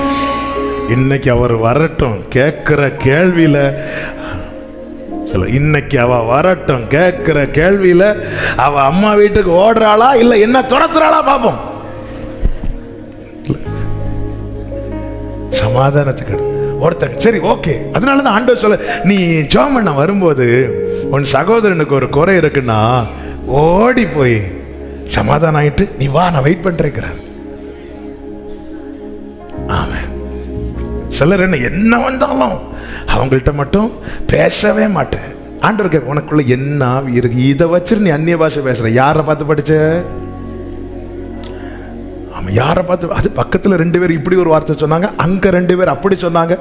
சிலர் எழுதி வச்செல்லாம் படிக்கிறதா நம்ம சர்ச்சில் இல்லை, வெளியே போகும்போது ஒருத்தங்க சொன்னாங்க, வெளியே ஒரு மீட்டிங் போகும்போது அப்படி இப்படின்னு எழுதி வச்சு படித்து, ஆனாலும் மைண்டில் நிற்க மாட்டேங்குது பாஸ்டர். ஜெபம் பண்ணுங்க. நான் நீ எப்படி ஜெபம் பண்ண? ஆமே இல்லை, ஆமே. உனக்குள்ள என்ன ஆவி இருக்கு? ஆமே. ஒருத்தங்க ஏற்றுக்கொள்ளல, உடனே ஆண்டவரை எப்படியாவது அக்கினியை இறக்கிருங்க ஆண்டவரே. காலையில் எழுப்பி இப்படி பார்க்கறது ஆபிரகாம் மாதிரி. சோதமுக்கு என்ன ஆச்சு? போங்க ஆண்டவரே, இன்னும் ஒன்று. ஆமே. கடந்த நாளில் ஒரு சகோதரி சொன்னாங்க, எனக்கு ஒருத்தங்க இப்படி பண்ணிட்டாங்க. நான் ஜெபம் பண்ணிட்டே இருந்தேன். பாஸ்டர் நீங்கள் என்ன நம்பினாலும் சரி நம்பலாலும் சரி, அன்னைக்கு அவருக்கு ஆக்சிடென்ட். நான் சொன்னேன், சிஸ்டர் எனக்காக ஜெபம் பண்ணுறதை கொஞ்சம் குறைச்சிருங்க, நீங்கள் ஜெபம் பண்ணலன்னா கூட. சில நேரத்தில் ஆண்டவர் ஜெபத்தை கேட்பார். கடந்த நாளில் ஒரு சகோதரி ஒரு தேவன் அறியாத குடும்பத்தில் இருந்து, ஏன்னா தேவன் சில நேரத்தில், அதனால தான் ஆண்டவர் நியாயம் செய்ய எழும்புனா தாங்காது உலகம். ஆமாம், நான் அது சிரிப்பாக சொன்னாலும் இதில் விஷயம் இருக்குது. கடந்த நாள் ஒரு சகோதரி, அந்த சகோதரி புருஷனில் பிள்ளைய வச்சிட்டு இருக்கிறாங்க. கடன்காரங்க நெருக்க ஆரம்பிச்சிட்டாங்க, வட்டி தலைக்கு மேலே. வட்டி கொடுத்தவங்க வந்து அந்த சகோதரி மிரட்டுறாங்க, இந்த டேட்டில் வருவேன், அன்னைக்கு நீ காசு வைக்கலைன்னா நான் காரை தூக்கிட்டு வந்து உன்னை தூக்கிட்டு போயிடும் அப்படின்னு. சின்ன குழந்தைய வச்சுட்டு, ஒரு பொம்பளை பிள்ளைய வச்சுட்டு இந்த சகோதரி அழுறாங்க. அந்த நாள் வர அழுது கதறி கதறி, ஏன்னா எந்த சோர்ஸுமே கிடையாது, எந்த சோர்ஸ் கிடையாது. கணவன் குடித்து குடித்து குடித்து குடித்து அழிந்து விட்டான். இவன் வந்து மிரட்டு மிரட்டு, தகாத வார்த்தைகள், கேட்கக்கூடாத வார்த்தைகள் கேட்டு. ஆமே, ஜெபம் பண்ணி கரெக்டாக அந்த நாள் வந்துச்சு. காலையில் எழும்பி ஜெபம் பண்ண ஆரம்பிக்கிறாங்க. ஆண்டவரே, ஒருவேளை ஏன்னா அந்த ஆள் அப்படி செய்யக்கூடிய ஆளாம். ஆண்டவரே வந்து என்னை அப்படி தூக்கிட்டு போன என் பிள்ளையெல்லாம் பார்த்தா தாங்காதே ஆண்டவரேன்னு கதற ஆரம்பிக்கிறாங்க.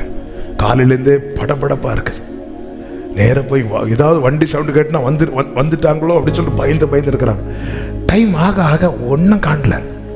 இவங்களுக்கு என்னன்னு புரியல, ஒருவேளை மறந்துட்டாரோ அப்படின்னு இருக்கும்போது திடீர்னு ஒரு ஃபோன் வருதான். ஃபோன் வந்து, சிஸ்டர் உங்களுக்கு நீங்களும் காசெல்லாம் உங்கள்கிட்ட இது பண்ணியிருந்தாங்கல்ல? ஆமாம். என்னாச்சு? நேற்று நைட்டு 12 மணிக்கு திடீர்னு அட்டாக் வந்து ஆள் இறந்துட்டாங்க அப்படின்னு. ஆமாம், நேற்று நைட்டு 12 மணிக்கு திடீர்னு அட்டாக் வந்து, நல்லா இருந்த ஆள் திடீர்னு அட்டாக் வந்து ஆள் இறந்துட்டாங்க. அந்த சகோதரி சொல்லிட்டு சொன்னாங்க, பாஸ்டர் நான் அப்படி ஜெபம் பண்ணவே இல்லை பாஸ்டர். ஆனால் ஏன்னா அவங்க தேவனை அறியாத ஒரு பிராமின் குடும்பத்தில் உள்ளவங்க, கர்த்தரை ஏற்றுக்கொண்டு கர்த்தருக்காக நிற்கிறாங்க. அவங்க சொல்கிறாங்க, நான் நினச்சேன் என் புருஷன் இறந்ததோட எனக்கு யாரும் இல்லைன்னு நினச்சேன், ஆனால் எனக்குன்னு ஒருத்தர் இருக்கிறார் என்பதை நான் புரிஞ்சுக்கிட்டேன். போன வாரம் இந்த சாட்சியை இங்கே வந்து என்கிட்ட சொல்லிட்டு போனாங்க. சில நேரத்தில் அதனால தான் தெரிந்து கொள்ளப்பட்டவங்க விஷயத்தில் ஏன் பொறுமையாக இருக்கிறார் தெரியுமா? அந்தந்த அதிகாரத்தில் இருக்கிறவங்க நீதி செய்ய தேவன் சான்ஸ் கொடுக்கிறார்.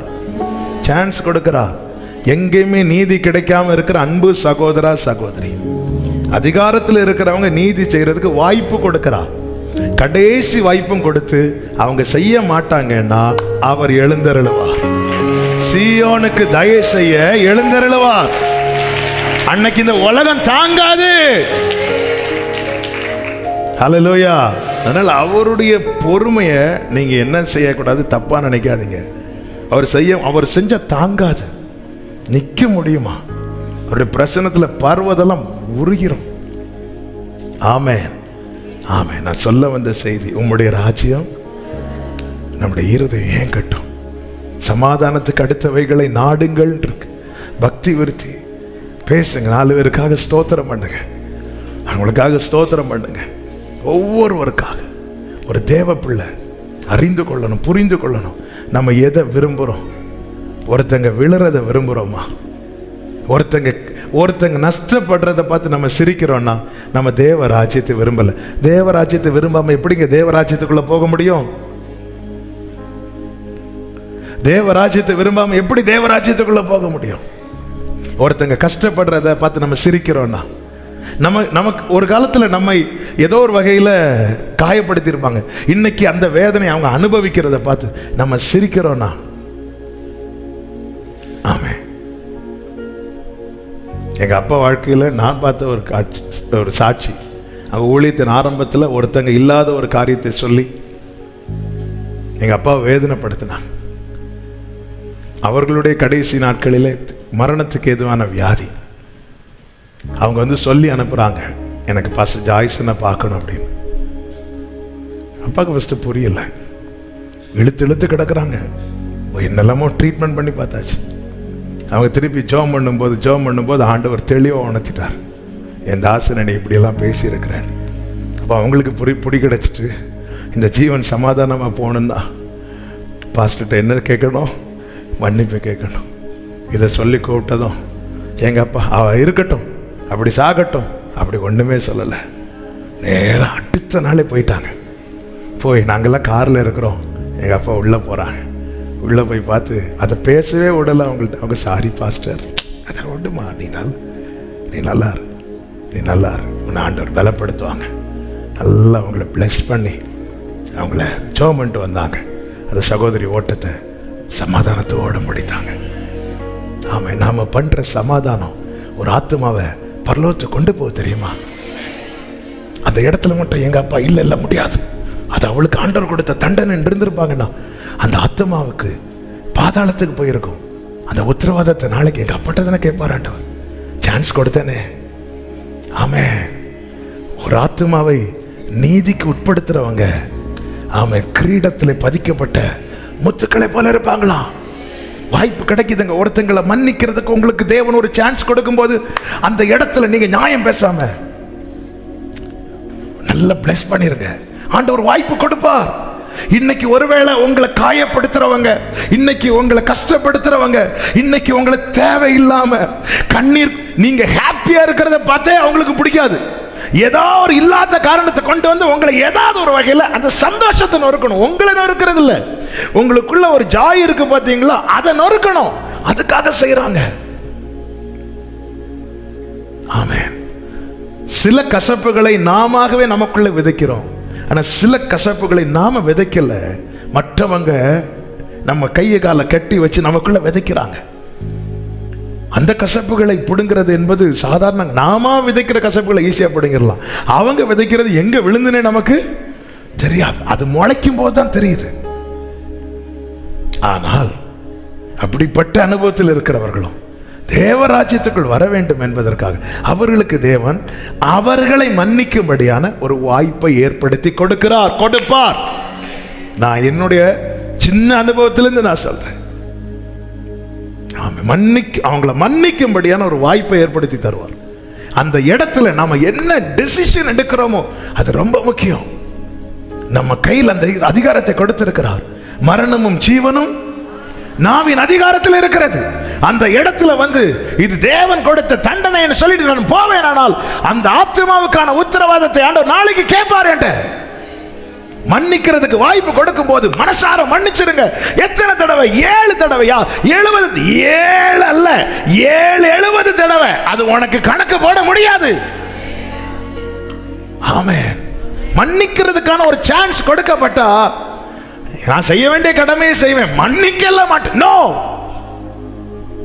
அந்த ஆத்மா நரகத்துல காலாகாலமா அந்த தீயில அந்த அக்கினியில வேதனைப்படாதபடிக்கு அந்த ஆத்மா காக்கப்பட மன்னிச்சுதான் ஆகணும். மன்னிக்கல நமக்குள்ள தேவ ராஜ்யம் இல்லை. எனக்குள்ள தேவராஜ்யம் இல்லாம நான் எப்படிங்க தேவராஜ்யத்தை விரும்ப முடியும், தேவராஜ்யத்துக்கு போக முடியும்? பாட மட்டும் முடியும். ஆமா, பாடுனாலாம் போக முடியாது. பாடுகளுக்கு உட்பட்டா தான் போக முடியும். பாடுகளுக்கு உட்படுறதுங்கிறது 4 பேர் அடிக்கிறத வாங்குறது இல்லை. இப்போ நான் சொன்னேன்ல, இதுதான். இதெல்லாம் எவ்வளோ வலிக்கும் தெரியுமா? பேசுறது ஈஸியாக பேசிடலாம் மைக்கிய மாட்டிட்டு. ஆமே, அவங்கவுங்க வலி அவங்கவுங்களுக்கு தான் தெரியும். பாடுகளுக்கு, இப்படி அநேக பாடுகளுக்கு உட்பட்டு தேவராஜ்யத்தில் பிரவேசிக்கிறது நமக்கு ஏற்றதா இருக்கிறது. ஒரு பட்டணத்திலிருந்து கல்லை எறிஞ்சு பவுலை வெளியே தூக்கி போடுறாங்க. பவுல் என்ன செஞ்சிருக்கணும்? தூசியை தட்டிட்டு எழுப்பி போயிருக்கணும்.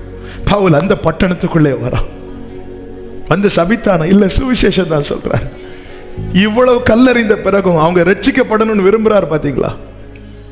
ஆமே, அத்தனை பேர் பல்ல கடிச்சு காதை அடைச்சிட்டாங்க. இவன் சொல்றத கேட்க மாட்டோம்னு சொல்லி ஸ்தேவானுக்கு முன்னாடி காதை அடைக்கும் போது முழங்கார் படிக்கிட்டு, ஆண்டவரே இவர்களுக்கு இதுதாங்க தேவராஜ்யம், இதுதான் தேவராஜ்யம். தேவராஜ்யம் என்பது பேச்சிலே அல்ல, பலத்தில் இருக்கிறது. நேரம் போய்விடுது, நான் சொல்லுகிறேன். 4வதாக, உம்முடைய சித்தம் பரலோகத்தில் செய்யப்படுவது போல என்ன கேட்கணும். நம்முடைய இன்னைக்கு நம்முடைய விருப்பம் என்று ஒன்று இருக்கிறது. இந்த விருப்பம் 10 வருஷத்துக்கு முன்னாடி இல்லை. இன்னைக்கு நான் ஒரு ஊழியக்காரனா இருக்கிறேன். 2007க்கு முன்னாடி வரை நான் ஊழியம் செய்வேன்னு 1% கூட யோசிக்கவில்லை. 2007 கடைசியில தான் என்னை கர்த்தர் ஊழியத்துக்கு தான் அழைக்கிறார் என்பதை அறிந்து 4 பக்கம் நெருக்கி, இந்த என்ன இந்த சின்ன பிள்ளைங்க விளையாடுவாங்கல்ல, ஒரு ஆட்டுக்குட்டியை உள்ள விட்டுட்டு சுத்தி நின்று அப்படி என்ன லாக் பண்ணி, வேற ஒன்று அர்ப்பணி, இல்லைன்னா இப்படி இருக்க முடியாது, அப்படியே அர்ப்பணிக்க வைத்தார். அதுக்கு முன்னாடி வர என்னுடைய விருப்பங்கள் என்ன, அது வேற. ஆனா என்னை குறித்த பிதாவின் சித்தம் என்ன? கர்த்தருடைய சேவை செய்யணும். அப்போ நான் எதுக்கு சொல்ல, நம்முடைய வளர்ச்சிக்கு ஏற்றார் போல, நம்முடைய பார்வைக்கு ஏற்றார் போல, நம்முடைய உணர்வுகளுக்கு ஏற்றார் போல நம்முடைய விருப்பங்கள் மாறி மாறி வருகிறது. ஆனா தேவ சித்தம் என்பது அப்படி அல்ல. நாம் உருவாகும் முன்னமே எழுதப்பட்டிருக்கிறது. எனவே இயேசு கிறிஸ்து சொல்லுகிற, நீ ஜெபிக்கும் போது நீ இப்பெல்லாம் விரும்பிட்டு இருக்க பாத்தியா, அது நடக்கணும்னு கேட்காத, ஆண்டவரே உம்முடைய சித்தம் பரலோகத்தில் செய்யப்பட்டது போல இங்கே. அங்க நீங்க என்ன குறித்து என்ன ஆண்டவர் பிளான் வச்சிருக்கிறீங்க, அந்த பிளான் அப்படியே இங்க நடக்கட்டும். அங்க பிளான் போடுறது ரொம்ப ஈஸி. ஏன்னா அங்க தடை செய்கிறவன் கிடையாது, அங்க எரிச்சல் அடைகிறவன் கிடையாது. என்ன குறித்து பரலோகம் ஒரு பிளான் போடும்போது தூதர்கள்லாம் ஹாப்பியா பாடுவாங்க. Wow wow. இங்க என்னை குறித்து ஒரு தீர்க்க தரிசனம் யாராவது சொன்னாலே கூட இருக்கிறவங்களுக்கு ஒரு மாதிரி சோரியம். பார்த்துருக்கீங்களா? இல்லை, ஒரு மாதிரி அவங்களுக்கு அதுக்கப்புறம் அவங்க ஃபேஸ் எல்லாம் மாறிடும். அப்படி யாராவது ஒரு ஆள் பாராட்டி பேசினாலே,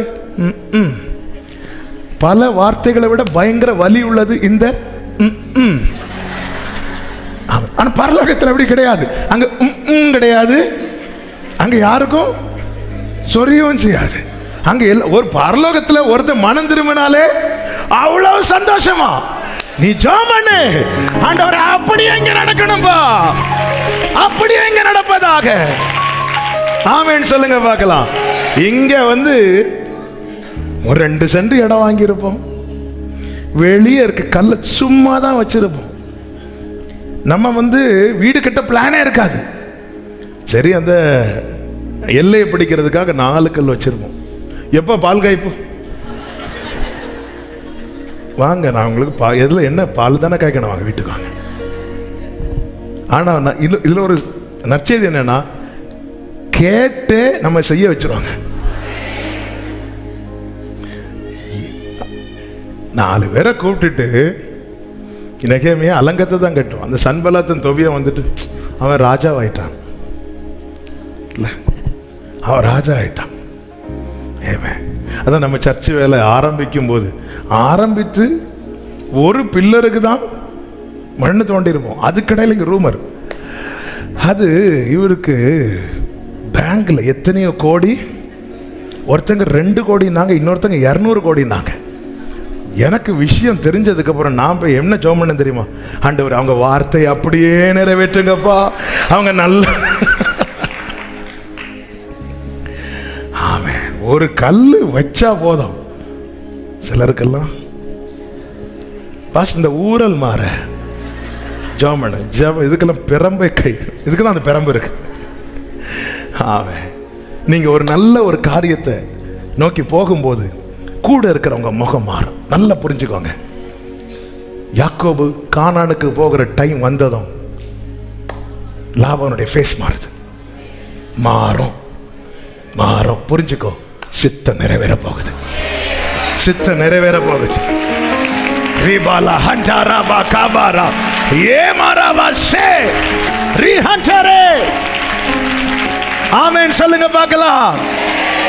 சித்தம் நிறைவேற போகுது. ஆமென். சப்போர்ட் பண்ற தாய் நீ கிளம்பிருண்டான், நீ இருக்க கூடாது, கிளம்பு. ஆமென். சித்தம் அதுக்கு நீ ஜெபம் பண்ணு, ஜெபம் பண்ணு, ஜெபம் பண்ணுங்கிறார். பரலோகத்துல காரியம் நடக்க நீ ஜெபம் பண்ண தேவையில்லை, காரணம் அங்க தடை இல்லை. ஆனா பூமியிலே அவருடைய சித்தம் நிறைவேற நீ ஜெபிக்க வேண்டியது அவசியமா இருக்கிறது. காரணம் சத்துருக்கள் சூழ்ந்திருக்கிறார்கள், தடையான எரிகோ நிற்கிறது, புரண்டோடுகிற யோர்தான் இருக்கிறது. சபையே புரிந்துகொள், நீ ஜெபம் பண்ணு. இயேசு கிறிஸ்து ஜெபம் பண்ணார்லங்க, உம்முடைய சித்தத்துக்கு ஒப்பு கொடுக்கிறேன். தடையை பார்த்து சித்தம் கிடையாதுன்னு பூட்டி வச்சிடாத, பிரேயர் பண்ணு. உம்முடைய சித்தம் பரலோகத்தில் செய்யப்படுவது போல ஜெபம் பண்ணுகிறார். ஆமென். ஒரு 10 நிமிஷத்துல முடிக்கிறேன். அடுத்து வாசிங்க பார்க்கலாம். இன்னொரு 3 காரியம் வேகமா சொல்லுங்க. எங்களுக்கு வேண்டிய ஆகாரத்தை அன்றன்றும் எங்களுக்கு தாரும். வேண்டியதை கேளு. நீ கேட்கிறது உனக்கு தேவையான பாரு. ஆமென். வேண்டியதை கேளு. இறைச்சி கேட்டது தப்பு கிடையாது இஸ்ரவேல் ஜனங்கள். ஆனால் இறைச்சி கர்த்தர் கொடுத்துட்டு தான் இருந்தார். காலையில் மன்னா, மாலையில் இறைச்சி கொடுத்தார். இவங்க எக்ஸ்ட்ரா கேட்குறாங்க, காலையிலையும் கேட்குறாங்க. காலையிலையும் கேட்குறாங்கன்னா அப்போ எதை அவங்க ரிஜெக்ட் பண்ணுறாங்கன்னு அந்த மன்னாவை ரிஜெக்ட் பண்ண. என் விருப்பத்தை நான் கேட்பது தவறு கிடையாது, ஆனால் அவருடைய மன்னாவை தள்ளி வைத்து விட்டு என் விருப்பத்தை வைக்கிறது தவறு. அவர் தருகிற என்னுடைய விருப்பத்தை நான் வைப்பது தவறு கிடையாது. நான் கேட்கலாம், அவர் எனக்கு தருவார். ஆனால் அவர் தருகிற மன்னா தரார்ல, இந்த மன்னா எனக்கு என்னத்துக்குன்னு சொல்லி அதை தள்ளி வைத்து விட்டு நான் இறைச்சியை கேட்பேன்னா, என் விருப்பத்தை கேட்பேன்னா கர்த்தருடைய கோபம் தாங்காது. அதனால தான் எங்களுக்கு வேண்டிய, ஏன்னா பிதாவுக்கு தெரியும் நமக்கு இன்னது தேவை என்பதை அறிந்திருக்கிறார். எங்களுக்கு வேண்டியதை தாங்க, கேளு, வேண்டியதை கேளு, வேண்டியதை கேளு, அவர் வேண்டிய மட்டும் தருவார். ஆமென் சொல்லுங்க பார்க்கலாம். ஆறாவதாக, எங்கள் பாவங்களை எங்களுக்கு மன்னியும் நாங்களும் எங்களிடத்தில் கடன்பட்ட எவனுக்கும் மன்னிக்கிறோமே. இப்படி சொல்றதுக்கு முதல்ல ஒரு தைரியம் வேணும். ஆமென். இனி உள்ள பாயிண்ட்டுகள்லாம் ஆமேன்லாம் வராது. இதுக்கு முந்தின பாயிண்ட்லேயே தேவையான ஆமேன் கிடைத்து விட்டதற்காக ஸ்தோத்திரம். எங்கள் பாவங்கள் எங்களுக்கு மன்னியும். சூப்பராக இருக்கு இந்த பிரேயர். தாவீது இந்த ஜெபத்தோட முடிச்சிட்டார். தாவீதின் குமாரன் வந்து இன்னும் பாயிண்ட் அப்படி ஜெபத்தை முடிக்காது. நாங்களும் எங்களிடத்தில் கடன்பட்ட எவனுக்கும் மன்னிக்கிறோமே. மன்னிக்கிறோமா? மன்னிக்கலையா? ஆண்டு சொல்ல, நான் வெயிட் பண்றேன், போய் மன்னிச்சுட்டு வா. பலிபீடத்தில் நீ பலி செலுத்த வரும்போது உன் பேரில் உன் சகோதரனுக்கு ஒரு குறை இருக்குமானால் அந்த பலிமிருகத்தை அங்கேயே வைத்து விட்டு போய் ஒப்புரவாகு. அப்போ ஆண்டவர் இங்க என்ன சொல்ல விரும்புறாருன்னா, நீ செபிக்கிறதுக்கு முன்னே ஒப்புரவாகிட்டு வா. ஒப்புரவாகி ஜெபிக்கிறவனுடைய ஜெபம் அவருக்கு உகந்ததா இருக்கும். சரிங்க, ஒரு பிரச்சனை வேண்டாம்ப்பா. ஆமா, அவங்க கிட்ட தான் முழு தப்பு இருக்கு. ஓகே, இனி இதை பத்தி வேண்டாம், நான் மனசுல வைக்கல, விட்டுருவோம். இந்த பேச்சு இதோட விட்டுருவோம். நாம பேச்சை விட்டுருவோம்ல, இந்த பேச்சை விட்டுருவோம். சரி, நான் இந்த மாதிரி தான் பண்ணேன், உங்களுக்கு ஏதாவது தப்பா இருந்ததுன்னு மன்னிச்சிருங்க. இப்படி கேட்கறதுல ஒரு தேவ பிள்ளைக்கு ஒன்றும் குறையாது. தேவ பிள்ளைக்குல நிறைவாக தான் இருக்கும். நம்ம உலக பார்வை தான் நமக்கு நிறைய குறைஞ்சது மாதிரி இருக்கும், நம்ம தோத்தது மாதிரி இருக்கும். சிலர்கிட்ட மன்னிப்பு கேட்டால் என்ன சொல்லுவாங்க, பண்ணுறதையும் பண்ணிட்டு. சிலர் கேட்கறத பார்த்தா இன்னும் 4 அடி அடிச்சுட்டு மன்னிப்பு கேட்டிருக்கலாமோ. கேட்டதும் கேட்குறோம், மொத்தமாக சேர்த்து. அதான் ஒரு பாஸ்டர் ஞானஸ்நானம் கொடுக்கும்போது ஒருத்தர் வந்து கையை மேலே தூக்கிட்டு முங்கினாராம். அப்படி தூக்கக்கூடாதுப்பா, கையும் சேர்த்து. இல்லை பாஸ்டர், எனக்கு ஞானஸ்நானம் எடுக்கணும், அந்த கை எக்காரணம் கொண்டோம் ஏன் எனக்கு ஒருத்தனுக்கு ஒரு அடி கொடுத்தே ஆகணும், இல்லைன்னா எனக்கு அதனால அந்த தயவு செய்து அப்படி.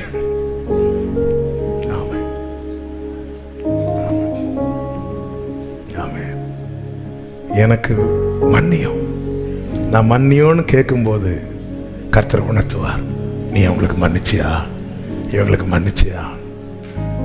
நாம் தேவனுக்கு விரோதமாய் செய்த பாவங்களை விட பெரிய பாவம் நமக்கு விரோதமாக யாராவது செய்திருப்பாங்கன்னா மன்னிக்க தேவையில்லை. நாம் தேவனுக்கு விரோதமாய் செய்த பாவங்களை விட பெரிய பாவம் யாராவது உங்களுக்கு செய்திருப்பாங்கன்னு நீங்கள் மன்னிக்க தேவையில்லை. அப்படி வாய்ப்பே இல்லை. அவரே மன்னிச்சிட்டார். மன்னிக்கிறது மட்டும் இல்லை, முந்தினவைகள் இனி நினைக்கப்படுவதில்லை. என்னங்க ஆண்டவர்! பிசாசானவன் நமக்கு எதிராக ஒரு ரிப்போர்ட் எழுதிட்டு நியாயாசனத்துக்கு முன்னாடி போகும்போது, இங்கே நாம் தேவனிடத்தில் ஒப்புரவாகி அவருடைய இரத்தத்தால் கழுவப்பட்டு அவரோடு உடன்படிக்கை செய்து கொண்டு ஒருவன் கிறிஸ்துவுக்குள் இருந்தால் புது சிருஷ்டி, பழையன ஒளிந்தன. இது விஷயம் தெரியாது. பிசாசு பழைய ரெக்கார்டை தூக்கிட்டு ஓப்பன் பண்ணி பார்த்தா அங்கே எல்லாம் பிளாங்கா இருக்கும். கீழே வச்சு தானே நிறைய எழுதுன, மேலே வச்சு நீ மேலே வர்றதுக்குள்ள அவருடைய ரத்தம் அதை. அதனாலதான் கொலோசியர் 2வது அதிகாரத்தில் சொல்லப்பட்டிருக்கிறது, நமக்கு எதிரான கையெழுத்தை அவர் சிலுவையிலே குலைத்து போட்டாராம். உலகம் பார்த்துட்டு இருக்குது, அவர் கொலைஞ்சிட்டார். அவர் கொலை இல்லை, ஆமென். பிசாசு எழுதினா அதை கொலைத்து போட்டார். அடிக்கிற ஆணியில எனக்கு எதிரான சட்டங்கள் எல்லாம் தெரித்து ஓடிவிட்டது. துரைத்தனங்கள், அதிகாரங்கள் அனைத்தையும் வென்று என்னை பிள்ளையாக்கினார். ஆமென், ஹல்லேலூயா. அப்படி இவ்வளவு ரிஸ்க் எடுத்து எதுக்கு? என்ன மன்னிக்கணும். ஹல்லேலூயா. மகனாக தெரிந்து கொண்டி மறுபடி கைகளை வச்சு சொல்லுங்க, ராஜாக்கள் நாங்களே, ராஜாக்களும் ஆசாரியர்களோ மன்னிங்க. ஆண்டவர்கிட்ட ஒரு காரியத்தை மன்னிப்பு கேட்கும் போது ஆண்டவர் உணர்த்துவார், உங்க இருதயத்தில் மன்னிச்சிருங்க, மன்னிச்சிருங்க. நம்ம மன்னித்தோம் என்பதின் அடையாளம் பலமுறை சொன்னாலும் இன்னைக்கு இது தேவைனால சொல்றேன். ஒருத்தங்க எனக்கு விரோதமாய் தப்பு பண்ணிட்டாங்க, நான் அவர்களை மன்னித்து விட்டேன் என்பதின் அடையாளம் என்ன தெரியுமா? உடனே அவங்க வீட்டில் போய் உட்காந்துருந்து சாப்பிட்றதோ பேசுறதோ உடனே அது இல்லை. நான் மன்னித்தேன் என்பதின் அடையாளம் அவங்க செய்தாங்கல்ல, அதை நான் இனி யார்கிட்டையும் சொல்லக்கூடாது. அதுதான் மன்னிப்பின் அடையாளம். வேற என்ன பெருசு? நம்ம ஒன்று இந்த அர்த்தம் இல்லைன்னு அந்த அர்த்தம். பேசுனா பேசிட்டே இருப்போம், பிரிஞ்சா அவ்வளோதான். நான் மன்னிச்சுட்டேங்கிறது அடையாளம் என்ன? அவங்க செஞ்சதை நான் யார்கிட்டையும் சொல்லக்கூடாது. நான் சொல்லுறேனால அது எனக்கு உள்ளே இருக்குன்னு அர்த்தம். எனக்கு உள்ளே இருக்குனால நான் சரியாக மன்னிக்கலைன்னு அர்த்தம். நான் சரியாக மன்னிக்காமல் என்னால் சரியாக மன்னிப்பே கேட்க முடியாது. ஆமென், ஆமென், ஆமென். கர்த்தர் உங்களை ஆசீர்வதிப்பாராக. நான் ஏன் இங்கே பார்த்துட்டு இருக்கேன்னா, யாரெல்லாம் இல்லைன்னா என் கண்ணு தேடும், யாரெல்லாம் ஆமேன்னு சொல்கிறாங்க, யாரெல்லாம் ஆமேன்னு சொல்லலைன்னு. எதுக்கு வம்பு? ஆமென். கடைசியாக எங்களை சோதனைக்கு உட்பட பண்ணாமல், எங்களை சோதனைக்கு உட்பட பண்ணாமல் தீமை நின்று எங்களை ரட்சித்துக் கொள்ளும் என்று சொல்லுங்கள். யோவான் 17:15 வாசிங்க. அப்போ இந்த வார்த்தையை சொல்ல ஈஸியா இருக்கும். இதை சொல்லி நான் செபிக்க விரும்புகிறேன். 17:15. நீர் அவர்களை உலகத்திலிருந்து எடுத்துக்கொள்ளும்படி நான் வேண்டிக் கொள்ளாமல் நீர் அவர்களை தீமை நின்று காக்கும்படி வேண்டிக் கொள்கிறேன். அப்போ ஜெபம் நல்லா புரிஞ்சுக்கோங்க. நமக்கு நியமித்த ஓட்டம் நிறைவேற மட்டும் இந்த பூமியில வாழ்ந்துதான் ஆக வேண்டும். அப்போ இயேசு எப்படி ஜெபம் பண்ண சொல்லி கொடுக்கிறார்னா, எடுத்துக்கொள்ளும். எலியா எப்படி ஜெபம் பண்ணார்? ஆண்டவரே போதும் ஆண்டவரே. அந்த ஜெபம் உகந்த ஜெபம் அல்ல. சித்தம் நான் வாழ்ந்து முடிச்சிட்டேன் அப்படின்னா நம்ம அர்ப்பணிப்போம். ஒப்படைக்கிறேன், தந்துட்டு விட்டேன்.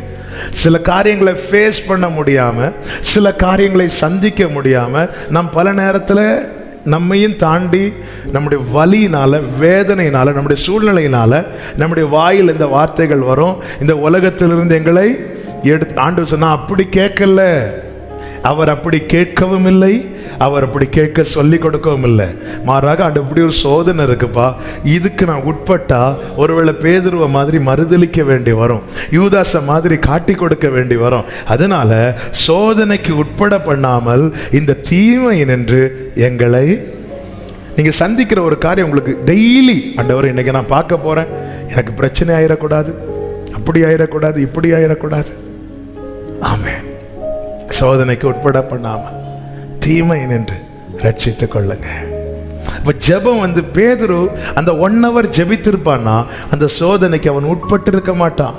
நீங்க 4 சுவிசேஷங்களும் படிச்சீங்கன்னா தெரியும். பேதுருட்ட சொல்றாரு, கோதுமை புடைக்கிறது மாதிரி புடைக்க உன்னை சோதிக்க பிசாசானவன் பெர்மிஷன் கேட்டான், நானும் உன் விசுவாசம் ஒளிந்து போகாதபடிக்கு வேண்டிக் கொண்டேன்னு சொல்லிவிட்டு கெட்செமனே தோட்டத்தில் வச்சு சொல்றாரு, நீங்க எல்லாம் 1 மணி நேரம் விழித்திருந்து ஜெபம் பண்ணுங்க சொல்லிட்டு போறார்.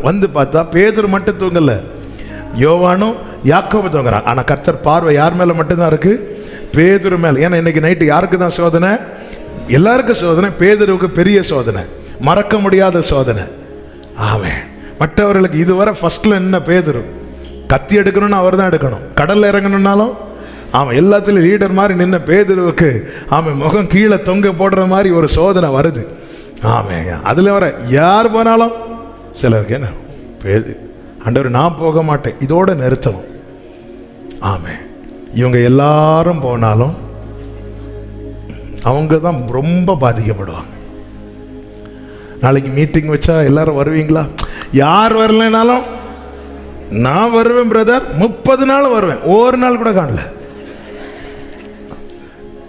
நான் வருவேன்னு சொல்றதோட நிறுத்தினா வர்றதுக்கு வாய்ப்புகள் இருக்கு. வேற யாரும் வரலன்னாலும் அந்த இடத்துல 4 பேரை அப்படி அமுக்கி தாழ்த்தி தலையை அப்படி, சிலர் துள்ளி ஃப்ரெண்ட்ல இருக்கிறவங்க ஒரு ஆள் நிற்கிறாங்க தெரியலன்னா துள்ளி பார்ப்பாங்க, ஜம்ப் பண்ணி பார்ப்பாங்க, அது தப்பு கிடையாது. அவங்கள இப்படி பிடிச்சு கீழே அமுக்கி அப்படி பார்க்குறவங்க இருக்காங்க, அதுதான் ஆபத்து இல்லை? ஆண்டவரே நான் இதுக்கு உட்பட்டா நமக்கு தெரியணுங்க நம்முடைய வீக்னஸ். பேதுருவே உனக்கு தெரியணும், யோவானே உனக்கு தெரியணும். எதுல நீ உன்னுடைய ஸ்ட்ரென்த்தே என்ன தெரியுமா பேதுருவே? நீ இயேசுவோடு நிற்பது தான். நம்முடைய வீக்னஸ் நமக்கு தெரிஞ்சிருக்கணும், அப்போதான் நம்முடைய பலம் என்னன்னு தெரியும். நம்முடைய வீக்னஸ் தெரிஞ்சிட்டு ஆண்டவர் இப்படி ஒரு பிரச்சனை வரப்போகுது, இந்த இடத்துல நான் எந்தெந்த இடத்துல இப்படிப்பட்ட இடங்கள் வரும்போது தான் நான் கண்ட்ரோல் இல்லாமல் பேசுகிறேன், என்ன செய்யணும்னு தெரியாமல் செய்கிறேன். என்னை சோதனைக்கு உட்பட பண்ணாமல் தீமை நின்று, நான் சோதனைக்கு உட்பட்டு ஒரு தீமையான காரியத்தை என்னிலிருந்து வெளிப்படுத்தினா அதில் உங்களோட நாம தூஷிக்கப்பட ஆண்டவரே, சோதனைக்கு உட்படப்படாமல் தீமை நின்று ரட்சித்துக் கொள்ளும். இந்த பூமியில் நியமித்த காலம் வரைக்கும் வாழ வேண்டும், செய்ய வேண்டிய காரியங்கள் செய்து முடிக்க வேண்டும். ஆமே, கர்த்தர் என்ன சொல்லுகிறார் தெரியுமா? நான் அழைச்சிட்டு போவேன், நான் அழைத்து கொண்டு போகும் வரைக்கும் நீங்க இங்கே வாழ்ந்துதான் ஆக வேண்டும். அப்போ அது வரைக்கும் என்ன ரொம்ப கேர்ஃபுல்லாக கவனமாக இருக்கணும், சோதனைக்கு உட்படக்கூடாது, சோதனைக்கு உட்படக்கூடாது. அவன் ஜெபம், கிறிஸ்து கற்றுத்தந்த ஜெபம், ஒரு பாயிண்ட கூட நம்மளால ஸ்கிப் பண்ண முடியாது. எல்லாமே மிக மிக அவசியம். எல்லாவற்றுக்கும் அடித்தளமே அப்பா பிள்ளை என்கிற உறவு. இந்த உறவில் வளருவோம்.